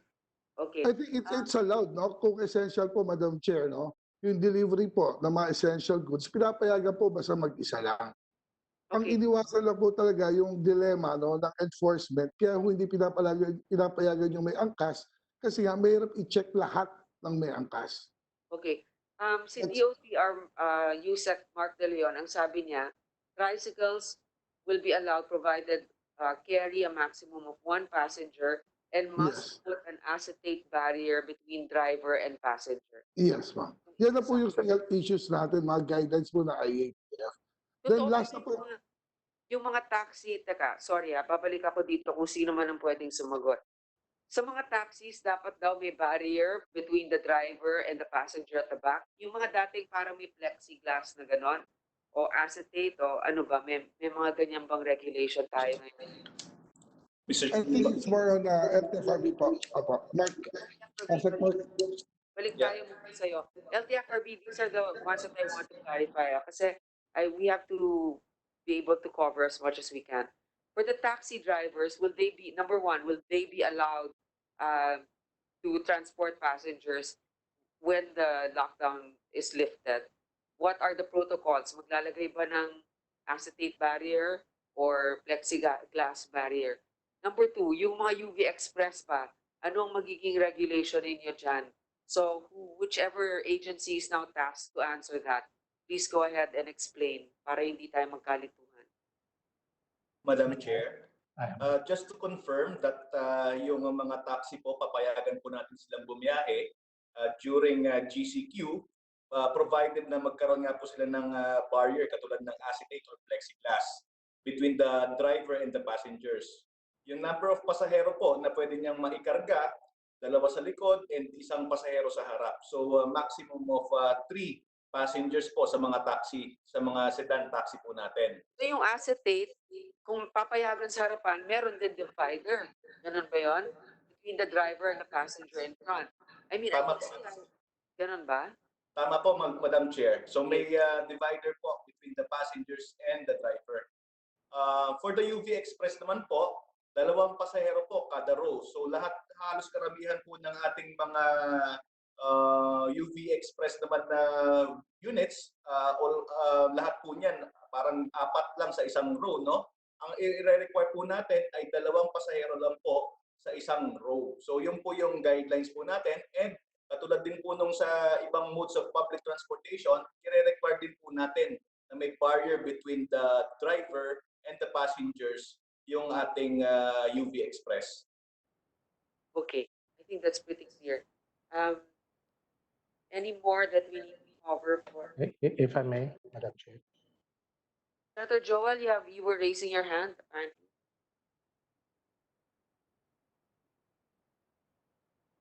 Madam Chair. Yes, Senator Joel.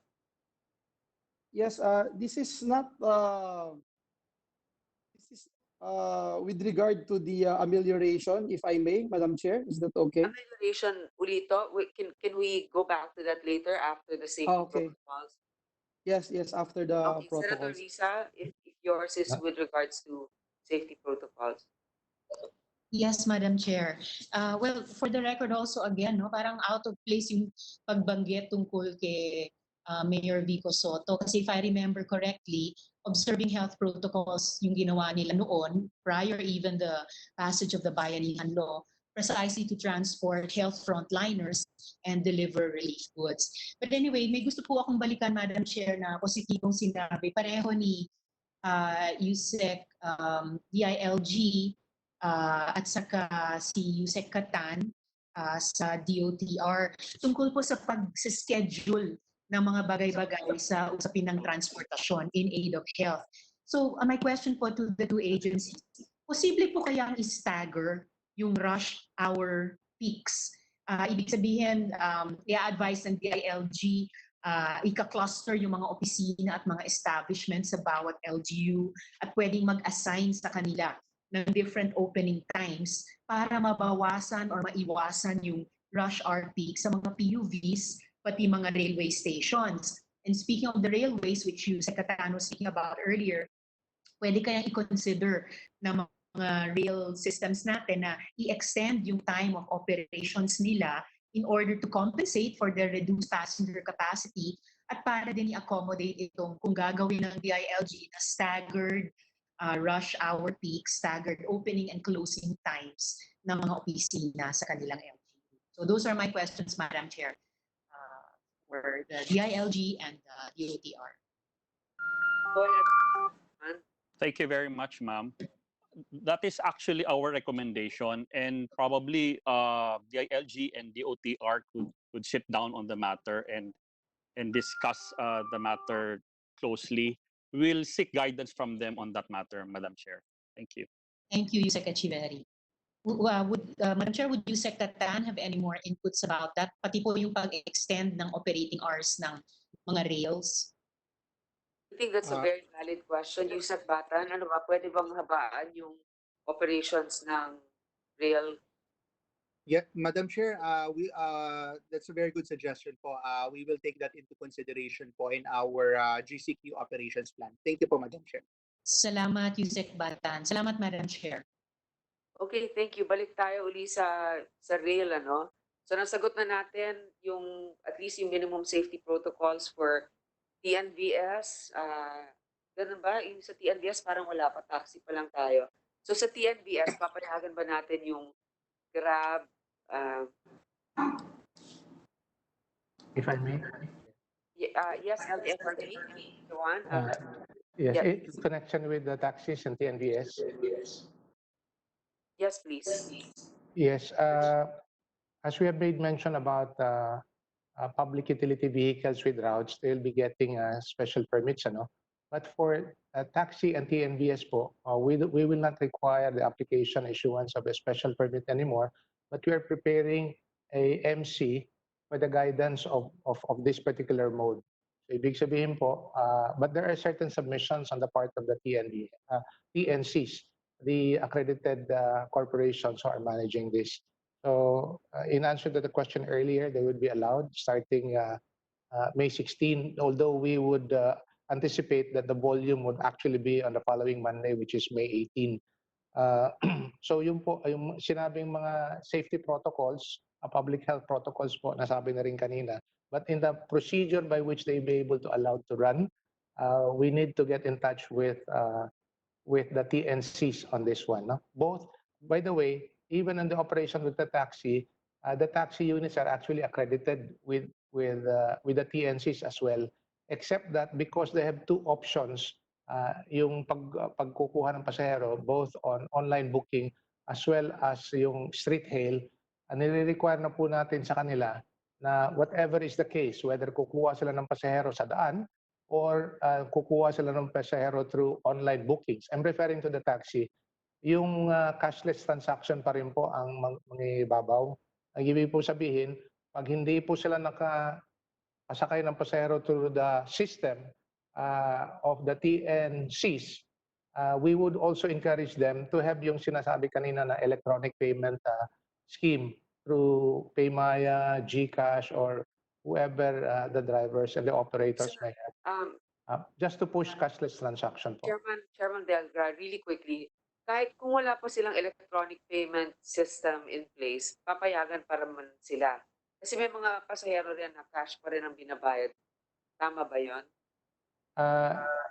Tama po, pero ang sinasabi po namin dito, we're actually pushing. In fact, we're not making it mandatory, but we're strongly encouraging the use of AFCS payment. I agree with that. But then kasi tinatawag natin to mga dual citizen to eh. Ito yung mga taxi drivers na mga taxi operators na TNCs rin. Will they have to have, yun nga, yung parang acetate rin na, kasi a lot of them are using privately owned vehicles.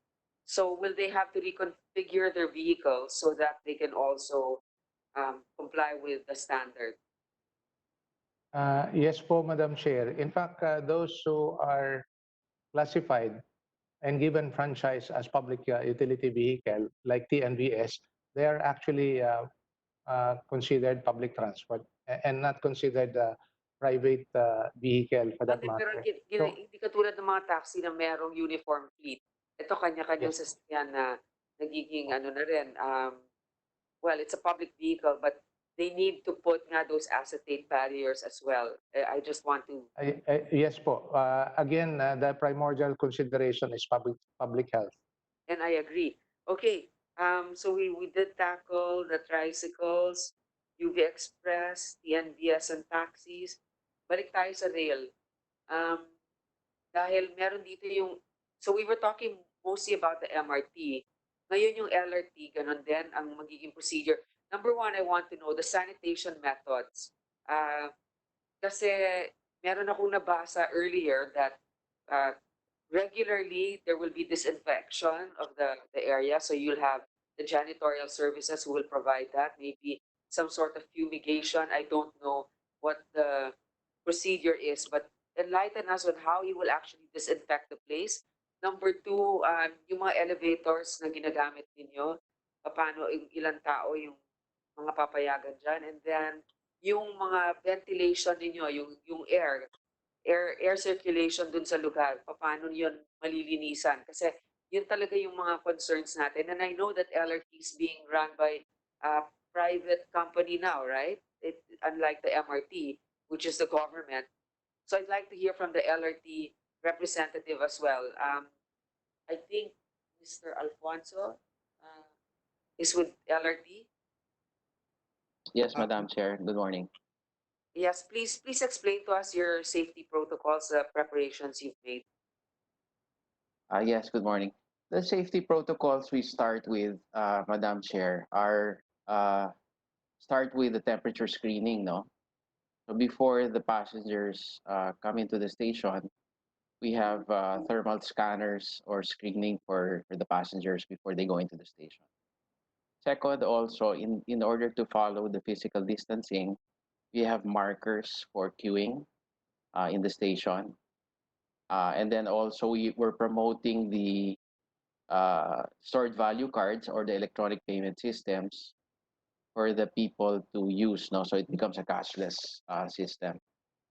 In terms of inside the trains, like Secretary Batan mentioned earlier, there are markers inside the trains to show also the passengers know where to stay.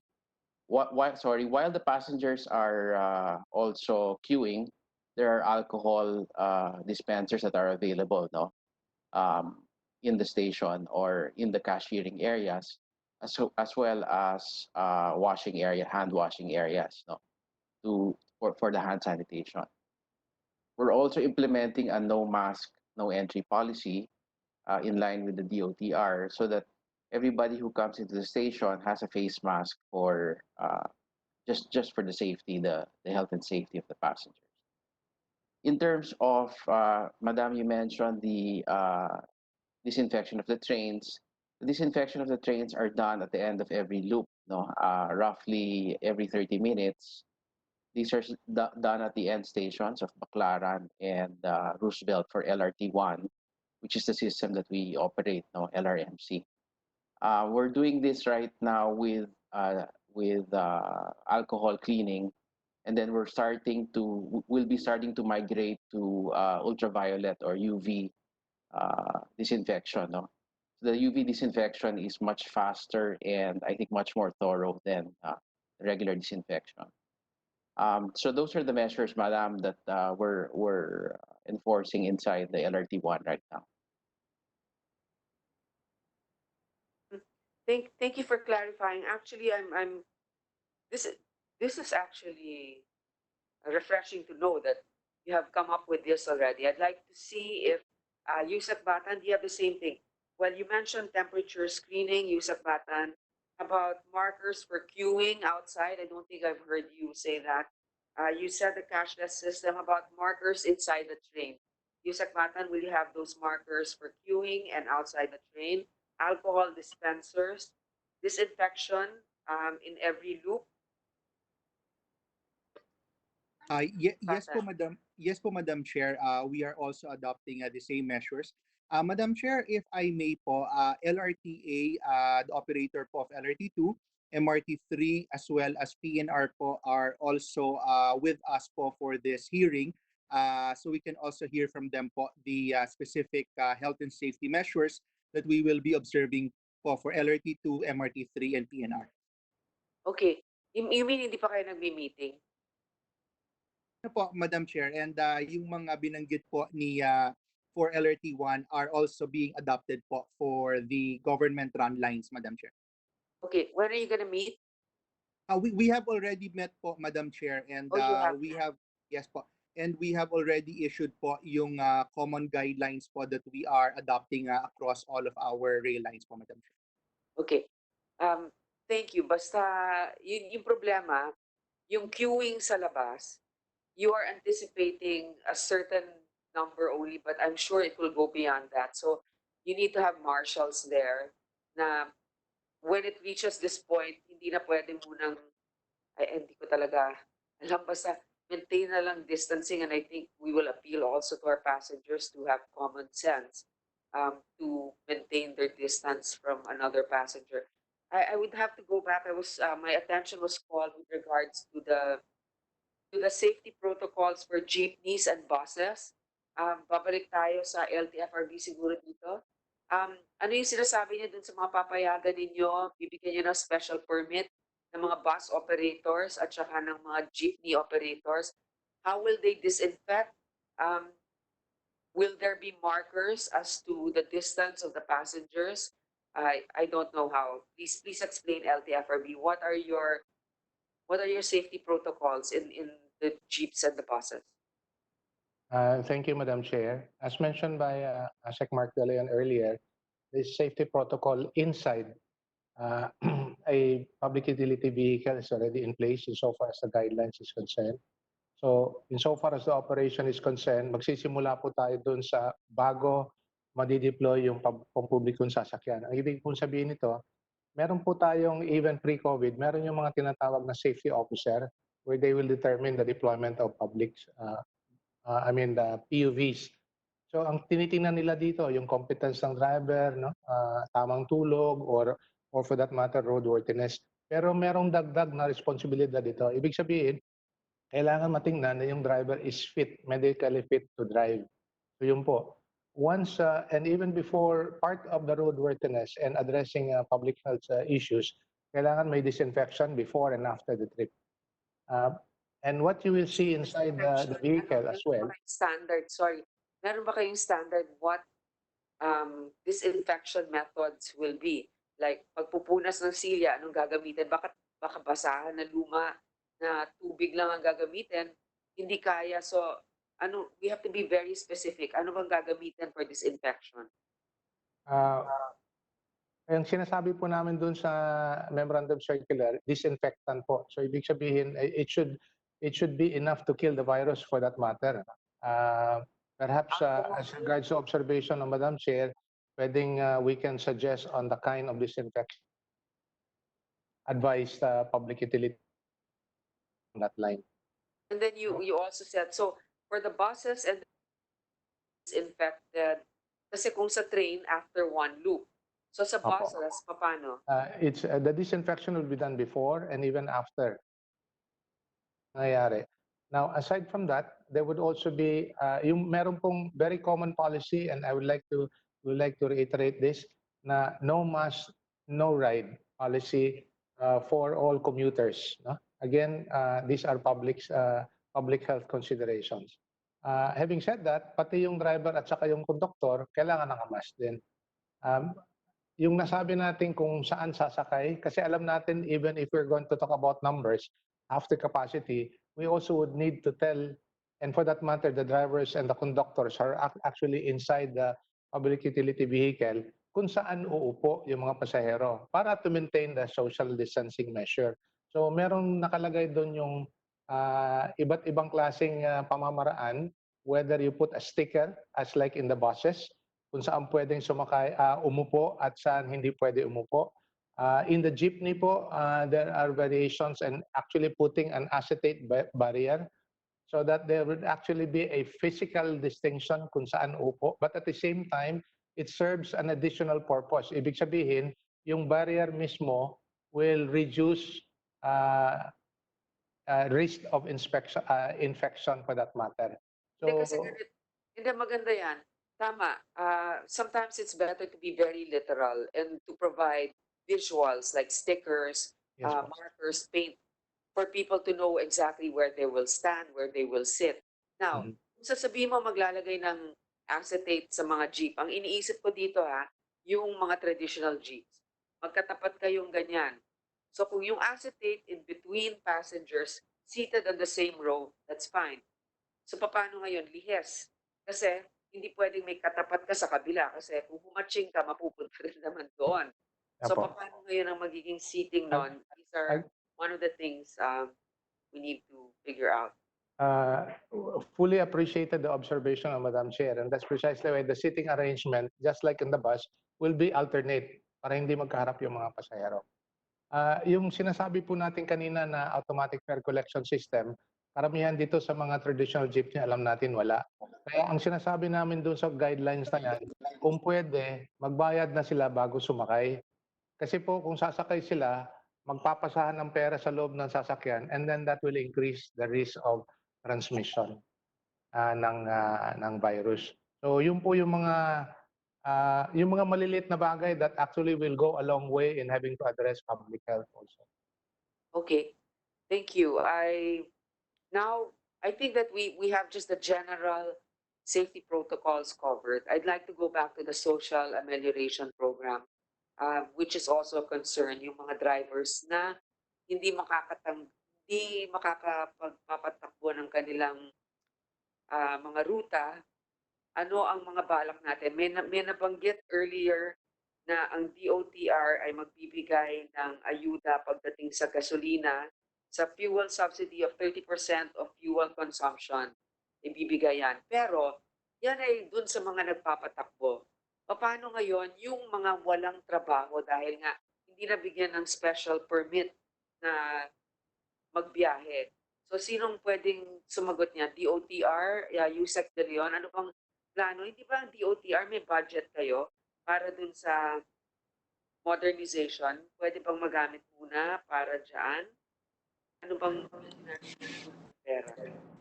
USEC de Leon, or USEC Pastor?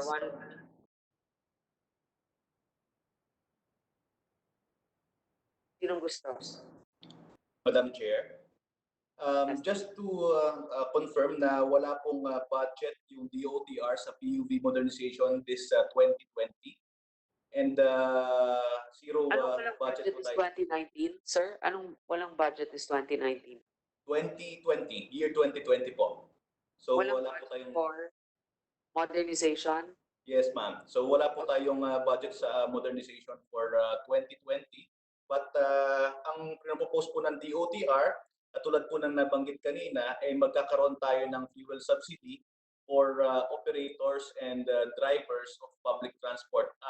As of the latest feedback po, na i-present na to sa Interagency Task Force, and during the last task force meeting, the task force has already adopted that proposal of DOTR.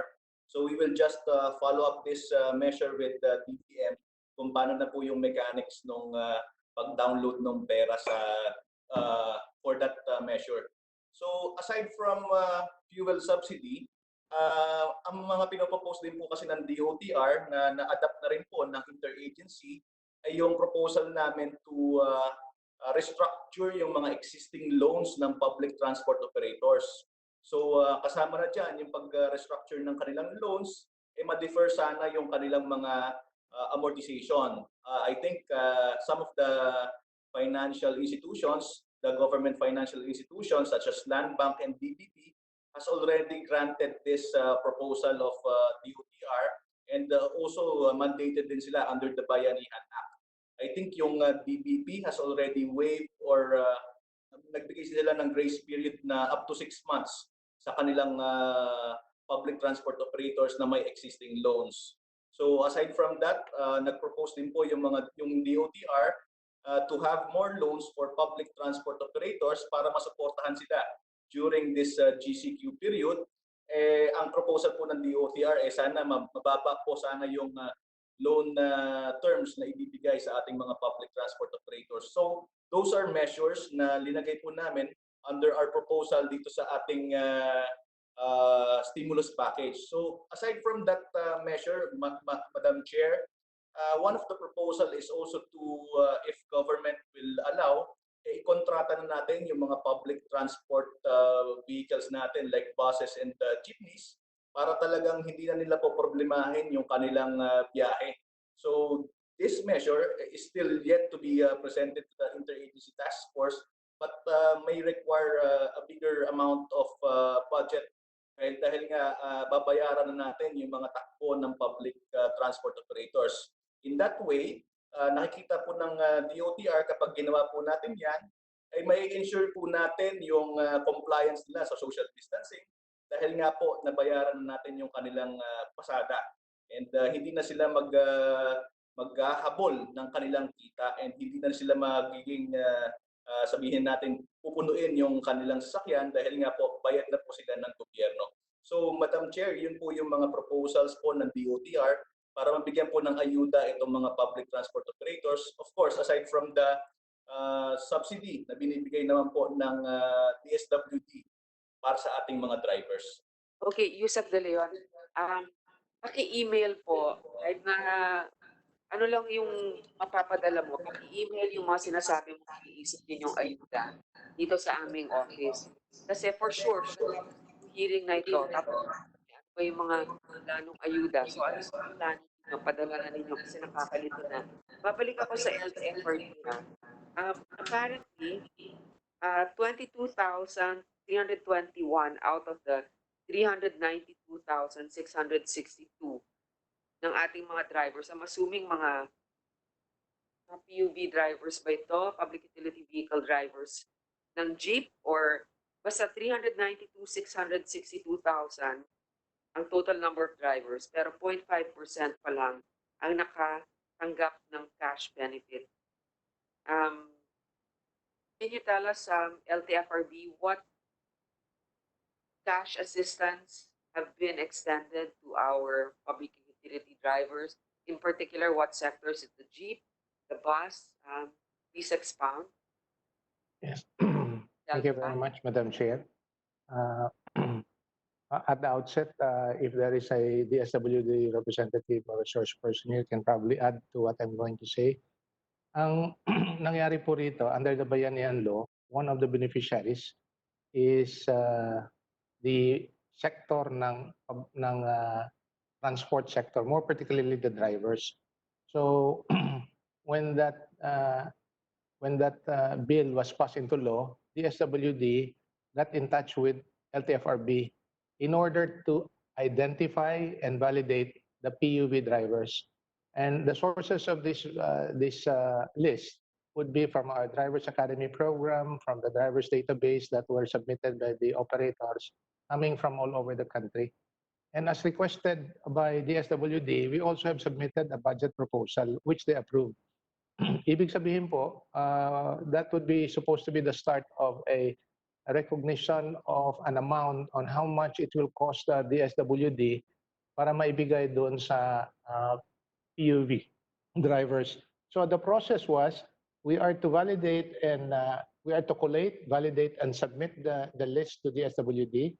DSWD will cross-match it from the millions of 4Ps beneficiaries that they have. The purpose of that is to avoid duplication. Once they were able to validate these lists, and it comes in what you call batches, we actually have received already 3 batches. Babalik po sa amin yan, and then we will be asked to certify that. Once it is certified by us, we send it back to the SWD for what they call payroll. Ibig sabihin po, punduhan na nila. Pag napunduhan na po yung listahan na yan, ang mangyayari po niyan, yung listahan na yan, isang kopya niyan pupunta sa land bank para land bank will have a basis kung sino yung babayaran over the counter. The same list will also be given to LTFRB to help DSWD publish that list and do the public announcement kung sino na yung mga drivers na nandun sa listahan. Chairman, I appreciate your being exhausted about this, okay? But one thing's clear is that we had the lockdown about almost 2 months ago. So meaning a lot of those drivers who weren't able to work during the lockdown, because also, well, I understand we really need to do checks and balances and cross-reference. So marami talaga ang hindi pa nakatanggap ng ayuda noong lockdown. I mean, ng mga drivers noong lockdown, marami pang hindi nakakatanggap. Am I correct? Agree. And that's precisely what we have been coordinating with the SWD. Marami pang hindi nakatanggap at if I may say, mabagal din yung pagbibigay. Kasi mahirap talaga. So, teka, Chairman, Ito bang 392,662 drivers? I just want to clarify. Drivers ito ng anong klaseng public utility vehicle? Lahat na ito? Opo, all modes and across the country po. Actually, yung submission namin sa DSWD would be around 435,000. Mali po yan, mali. Pero hindi kasama yung Mali mga yung tricycle drivers dito. 370,000. Kasama? I'm sorry, I did not get the question. Ano yung mga kasama dito? TNVS? Hindi kasama. Kasama po, TNVS, bus, shuttle service, school bus service, PUJ, taxi, and if I may say, including yung napasama po nasa guidelines ng DSWD, napasama yung motorcycle taxi. Pero hindi So, kasama yung mga tricycle drivers. Insofar as LTFRB is concerned, wala po kaming database sa mga TODA, sa mga tricycle drivers po. So yung almost 435,000. Okay. Wow. Grabe, pinapakinggan ko lang yung mga kailangan ninyong gawin na cross-checking, submission, pupunta sa DSWD to check nila dun sa against their 4-piece program and understand because you have to manage limited resources. Tapos babalik sa inyo, tapos pupunta sa land bank. If I may say, Madam Senator. Wala pang. O sige, go ahead, sir. Yeah, one last point I'd like to say as regards that. The latest, as mentioned by ASEC Mark, really, is to how we're going to expedite to the least inconvenience, no, of our drivers. So ang ginawa po, as mentioned, we entered into a MOA, obviously with the approval of DSWD kasi sila yung fund handler. Ibig sabihin, sila yung humahawak ng pondo at sila yung doon lalabas yung, sa kanila manggagaling yung pera. So meron pong MOA, LTFRB, DSWD at saka GCash. So what that means is that the same process of validation will happen, but that yung pagbibigay na po, hindi na sila kailangan pumunta sa land bank at pipila pa doon. So it will just go directly to their what you call GCash account. Yun po ang gusto natin mangyari na mapabilis yung pagbibigay ng ayuda. Oh, malaking tulong nga naman yan, ano? Kapag taxi, physically ang punta doon. So the GCash or other forms of electronic payment actually has a double purpose. Aside from fare collection, it will also be for the distribution of the social amelioration package from the government to make it more efficient. Correct? Absolutely correct, Madam Chair. Okay. Can I have a representative? Meron ba tayong representative ng sektor para lang mabigyan sila ng pagkakataon na magsalita? Bibigyan namin kayo ng pagkakataon. Huwag lang masyadong mahaba kasi kailangan pong ayusin itong sa session hall na to. Madam Chair, nandito pa po kami, Madam Chair. Modis Miranda po. And then yung mga bus operators natin, yung representative ng buses, representative ng jeep, representative ng TNVS, mag-umpisa muna tayo siguro sa mga public utility jeeps. Yung isang representative ninyo to tell me what your sentiments are with regards to our discussion. Or later on, bigyan lang natin sila ng pagkakataon na magsalita. Tapos ano yung position paper ninyo, isubmit na lang ninyo kasi kulang din tayo sa oras. So sino yung pwedeng magsalita from the jeep operators? Gusto ko lang marinig kayo, makita kayo, kamustahin kayo, yung mukha nyo dyan. Nandito po kami, Madam Chair. Si Moody po ito ng Pisto National. O sige, patingin saan ka? Labas mo yung audio mo, hindi ba pwede? Yung video pala.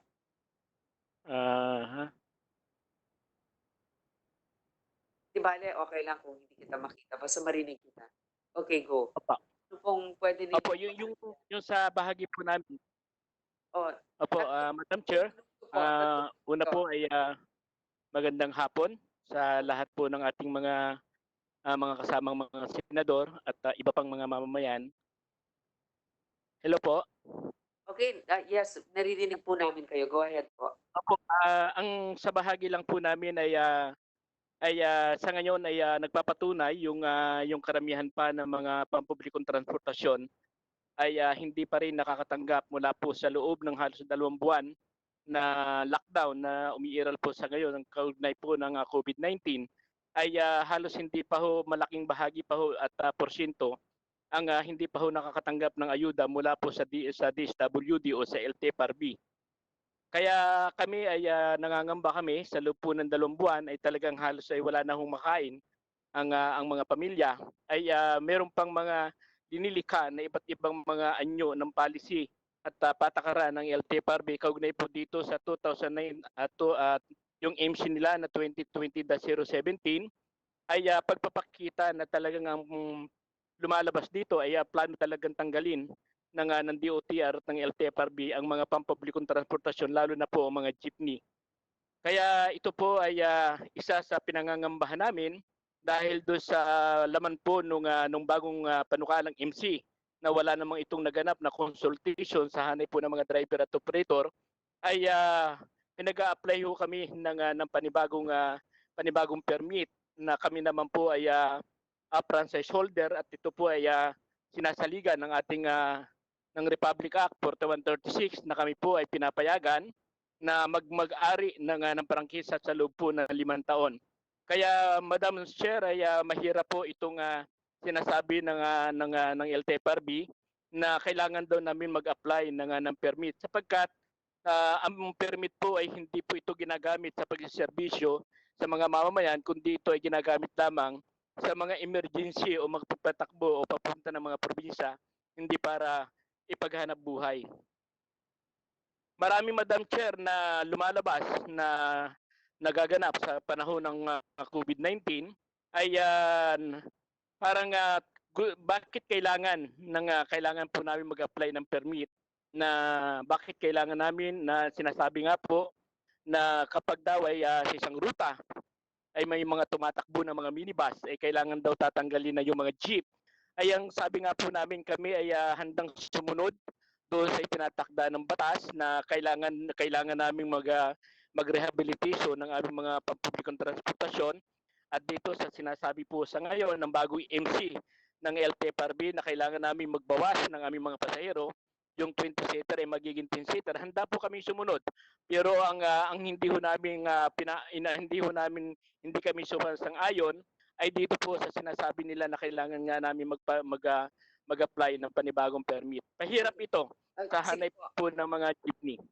Sir, ay pasensya na po yung timing lang na yung time po tapos na pero nakita ko po yung gist, narinig ko po yung gist, ayaw ninyo ng special permit. Naintindihan ko yung pagkaalinlangan talaga natin dyan. Pero ang problema, uunahin natin talaga yung kaligtasan. So hopefully talaga pinagpasihan nito.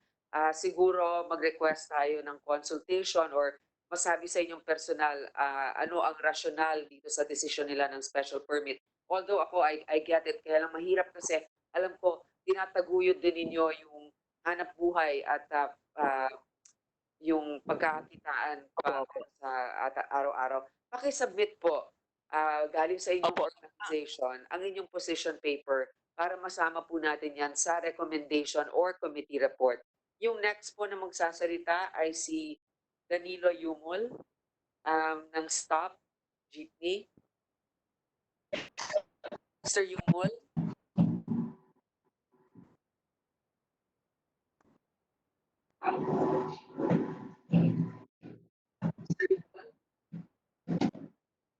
I think wala. Okay.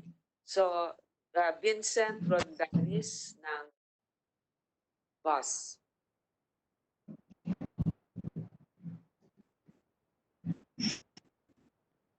Vincent Rondalis? Good afternoon po, Madam Chair. Okay. Can you hear me? Rondalis. Go Hi. ahead. Yes. Opo. Good afternoon po, Madam Chair and the members of the committee. For the information of everyone, we already submitted our position paper. But let me just read a short statement for our industry. We are holders of a franchise of public conveyance. We are dedicated to public service. We will continue to serve. We would like to put it on record that operating at 50% load factor due to social distancing will result in an automatic net loss impact in our finances. This is why we would like to seek for financial and operational stimulus packages that will help our operations viable and enable us to continue the quality of public service that Filipinos so deserve. Yun lang po, ma'am. Good afternoon po. Thank you for your brief manifestation and also for submitting ahead of time your position paper so that we can incorporate this in report. We appreciate it, sir. Managing Director Julia De Jesus of wala. Okay. Gusto ko muna yung angkas o joyride. Kasi magkakaroon kayo ng delivery service pero syempre mapapawasan ang inyong kita ngayon dahil wala na munang pagbabiyahe ng mga pasahero. Any representative, Mr. Royaca, are you present?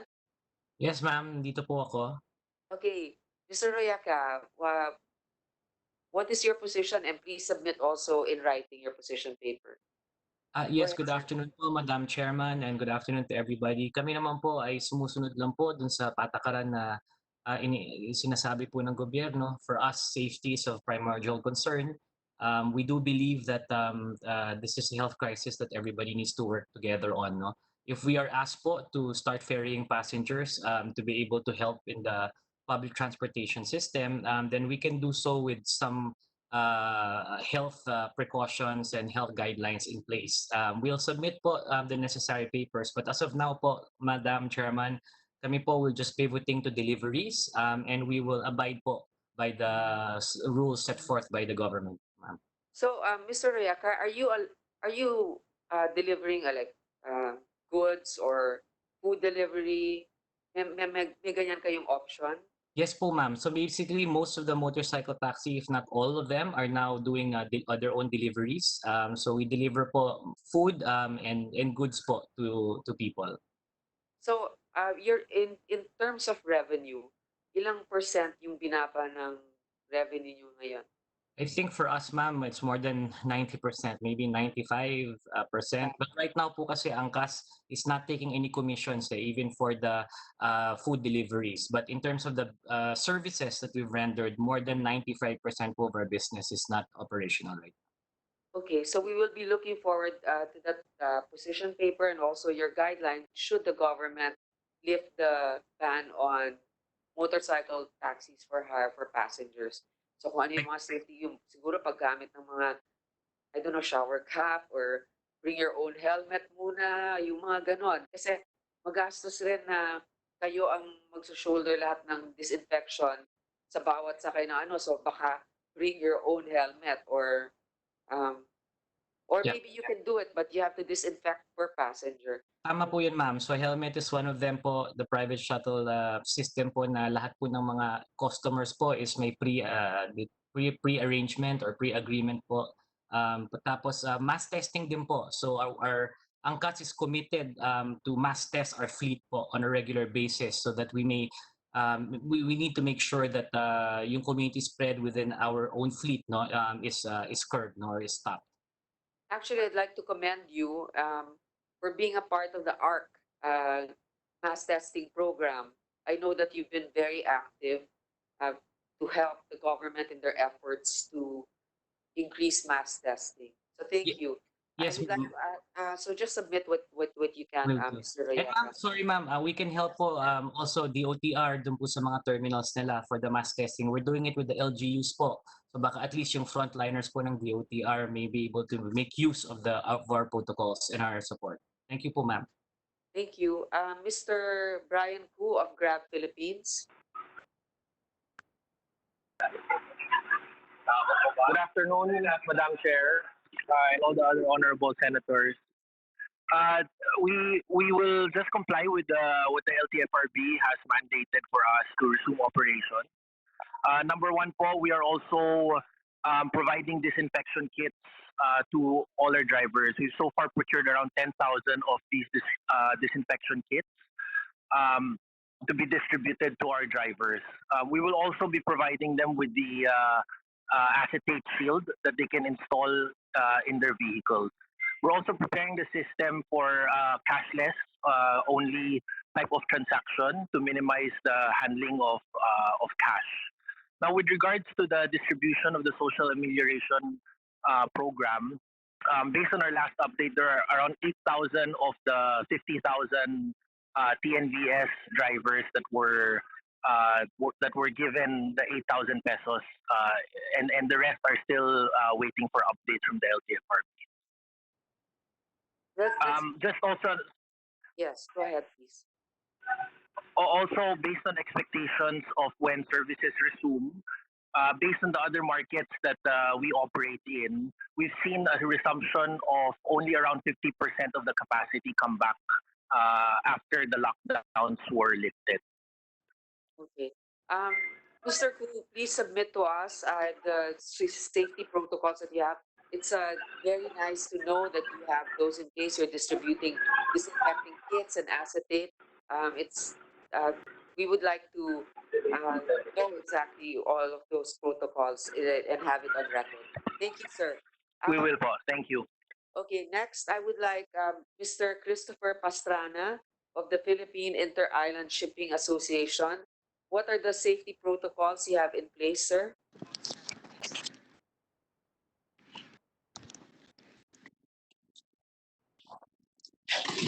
Hello, ma'am.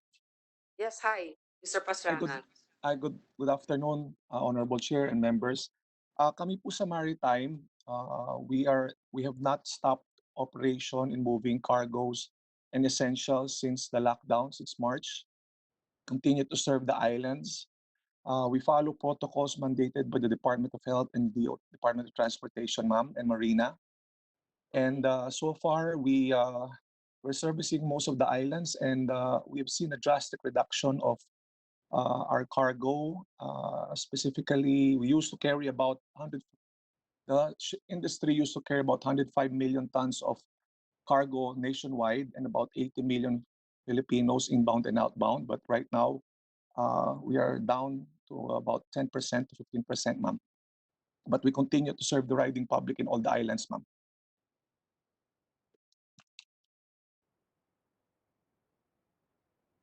Sir? Yes, ma'am. Okay. Yes, thank you so much for continuing to provide all of the necessities also through cargo of our countrymen. Please submit to us your safety protocols, how you disinfect maybe the ro-ros, the exact number of passengers only allowed. We would like to include that in our committee report, sir. Yes, ma'am. We will submit that to the chair, ma'am, and we've already submitted our position paper also, ma'am, to the Senate and the Congress, ma'am. Thank you, sir. Thank you for your presence today. I would like Thank to you very ask, much, ma'am. although we thank the airlines, at least through the airports, I'd like to speak to the representative of Philippine Airlines because I know that they have their own safety protocols and also maybe from Cebu Pacific. And then I'd like to talk also to the representative of Megawide as to maybe one of their recommendations for terminal operations. So let's start with Philippine Airlines, please.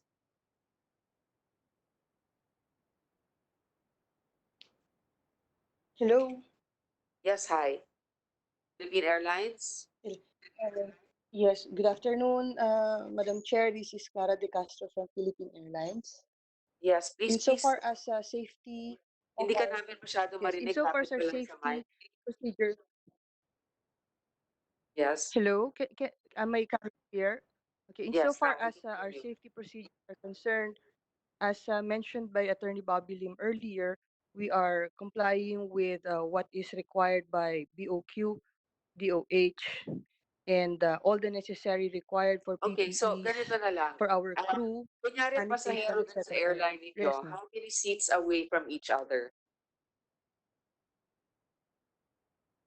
As mentioned earlier, ma'am, we will be complying with IATA standards, Which which is is the what? international standard that is required.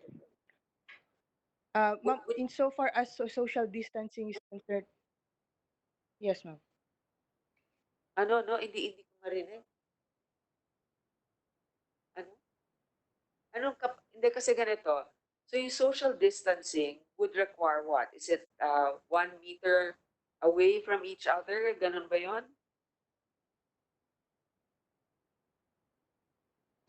No, ma'am. In the In the position paper that was submitted earlier, ma'am, there is no specific requirement under IATA or international standards as to whether or not it's 1 meter or 1 seat apart.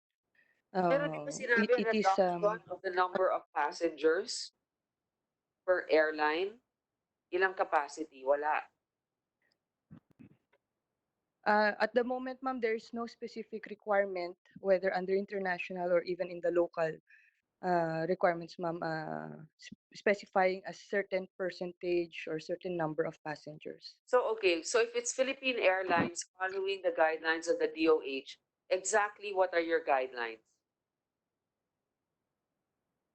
Ma'am, for we are now to be required, I think, the number one, the PPEs for our crew.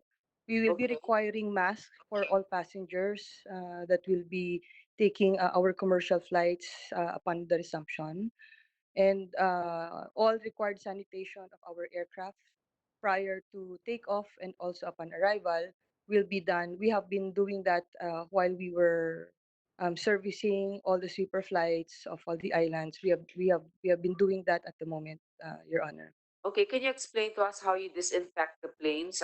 Usually the handrails, where the magazines are put, the tray tables. These are the most, uh, well, they say the filthiest part of the plane. So even the bathrooms, how will you do disinfecting? Are you stricter now, or did you add any additional safety measures? Yes, ma'am. Ma'am, insofar as the magazines are concerned, we have done away with that. So Okay, good. that will lessen at least the contact of passengers. Also, insofar as food or serving is concerned, we will put it into a minimum. It's just snacks, and it will no longer be the usual or the old normal that we do it before.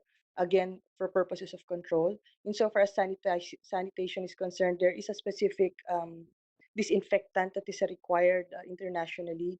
I just forgot the brand, but there is we comply with that standard, ma'am. And all seats, all portions of the aircraft that will have to be in contact with the passengers, all of those are disinfected, ma'am. It's subject to very strict disinfection.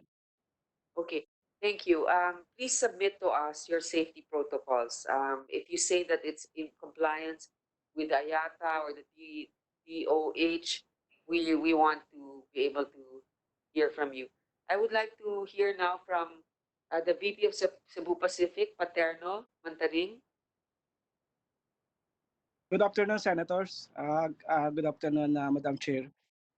For Cebu Pacific, we are actually now implementing enhanced safety procedure. We also include the deep disinfection procedure. Madam Chair, we are using a broad spectrum virucidal, fungicidal, bactericidal, and myobactericidal disinfectant cleaner. So basically, it would protect the passenger and the crew. All of the areas inside the aircraft, we are disinfecting on a daily basis. And we are also requiring the passenger to wear masks and our crew wearing PPEs. So basically, we are doing now an enhanced safety procedure. Okay, so the cleaning should be per flight, hindi naman siguro at the end of the day, ano? Yes, actually, Madam Chair, we are every flight, our crew and our maintenance. Basically, Madam Chair, the personnel conducting the doing the disinfection procedure inside our aircraft, they are trained and approved by the Bureau of Quarantine and the Department Ano of yung Health. distance? How many passengers? How many percent will the plane allow in terms of the number of passengers? Will there be a 1 meter distance, one chair apart, or since there's no specific guidelines from IATA, you will allow them to sit next to each other? Madam Chair, as stated by Bobby Lim and Pal, while there's no specific distancing provided by IATA and ICAO, we also see that in the first or second month of operation, mababa lang din po yung load eh. So hindi rin po hindi po nakikita namin na mapupuno rin po yung mga aircraft. Okay. Pero syempre, kailangan maghanda din tayo, no? Eventually. So please submit to us your position paper as well as your safety protocols as soon as possible. Thank you, Mr. Mantaning. Yes, Madam Chair, we will submit I it. would like to ask Mr. Andrew Harrison of GMR Megawide Support Corporation and also Clark.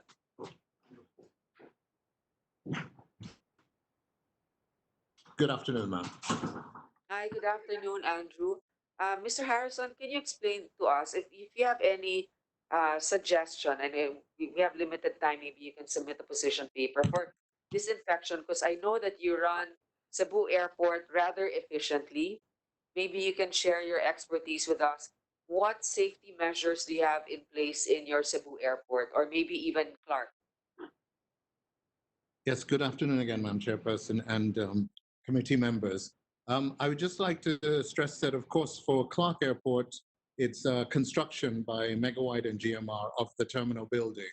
We are not involved in the day-to-day operations of the existing terminal, and the newly constructed terminal has not been fitted out yet for operations. So it is still a project under progress. Coming to Mactan Cebu, we have implemented a concept known as the new normal, and we have shared this with our various customer stakeholders and community stakeholders, including airlines, ground handlers, customs, immigration, and quarantine. And essentially, it calls for a number of measures, including total segregation of passengers following social distancing measures.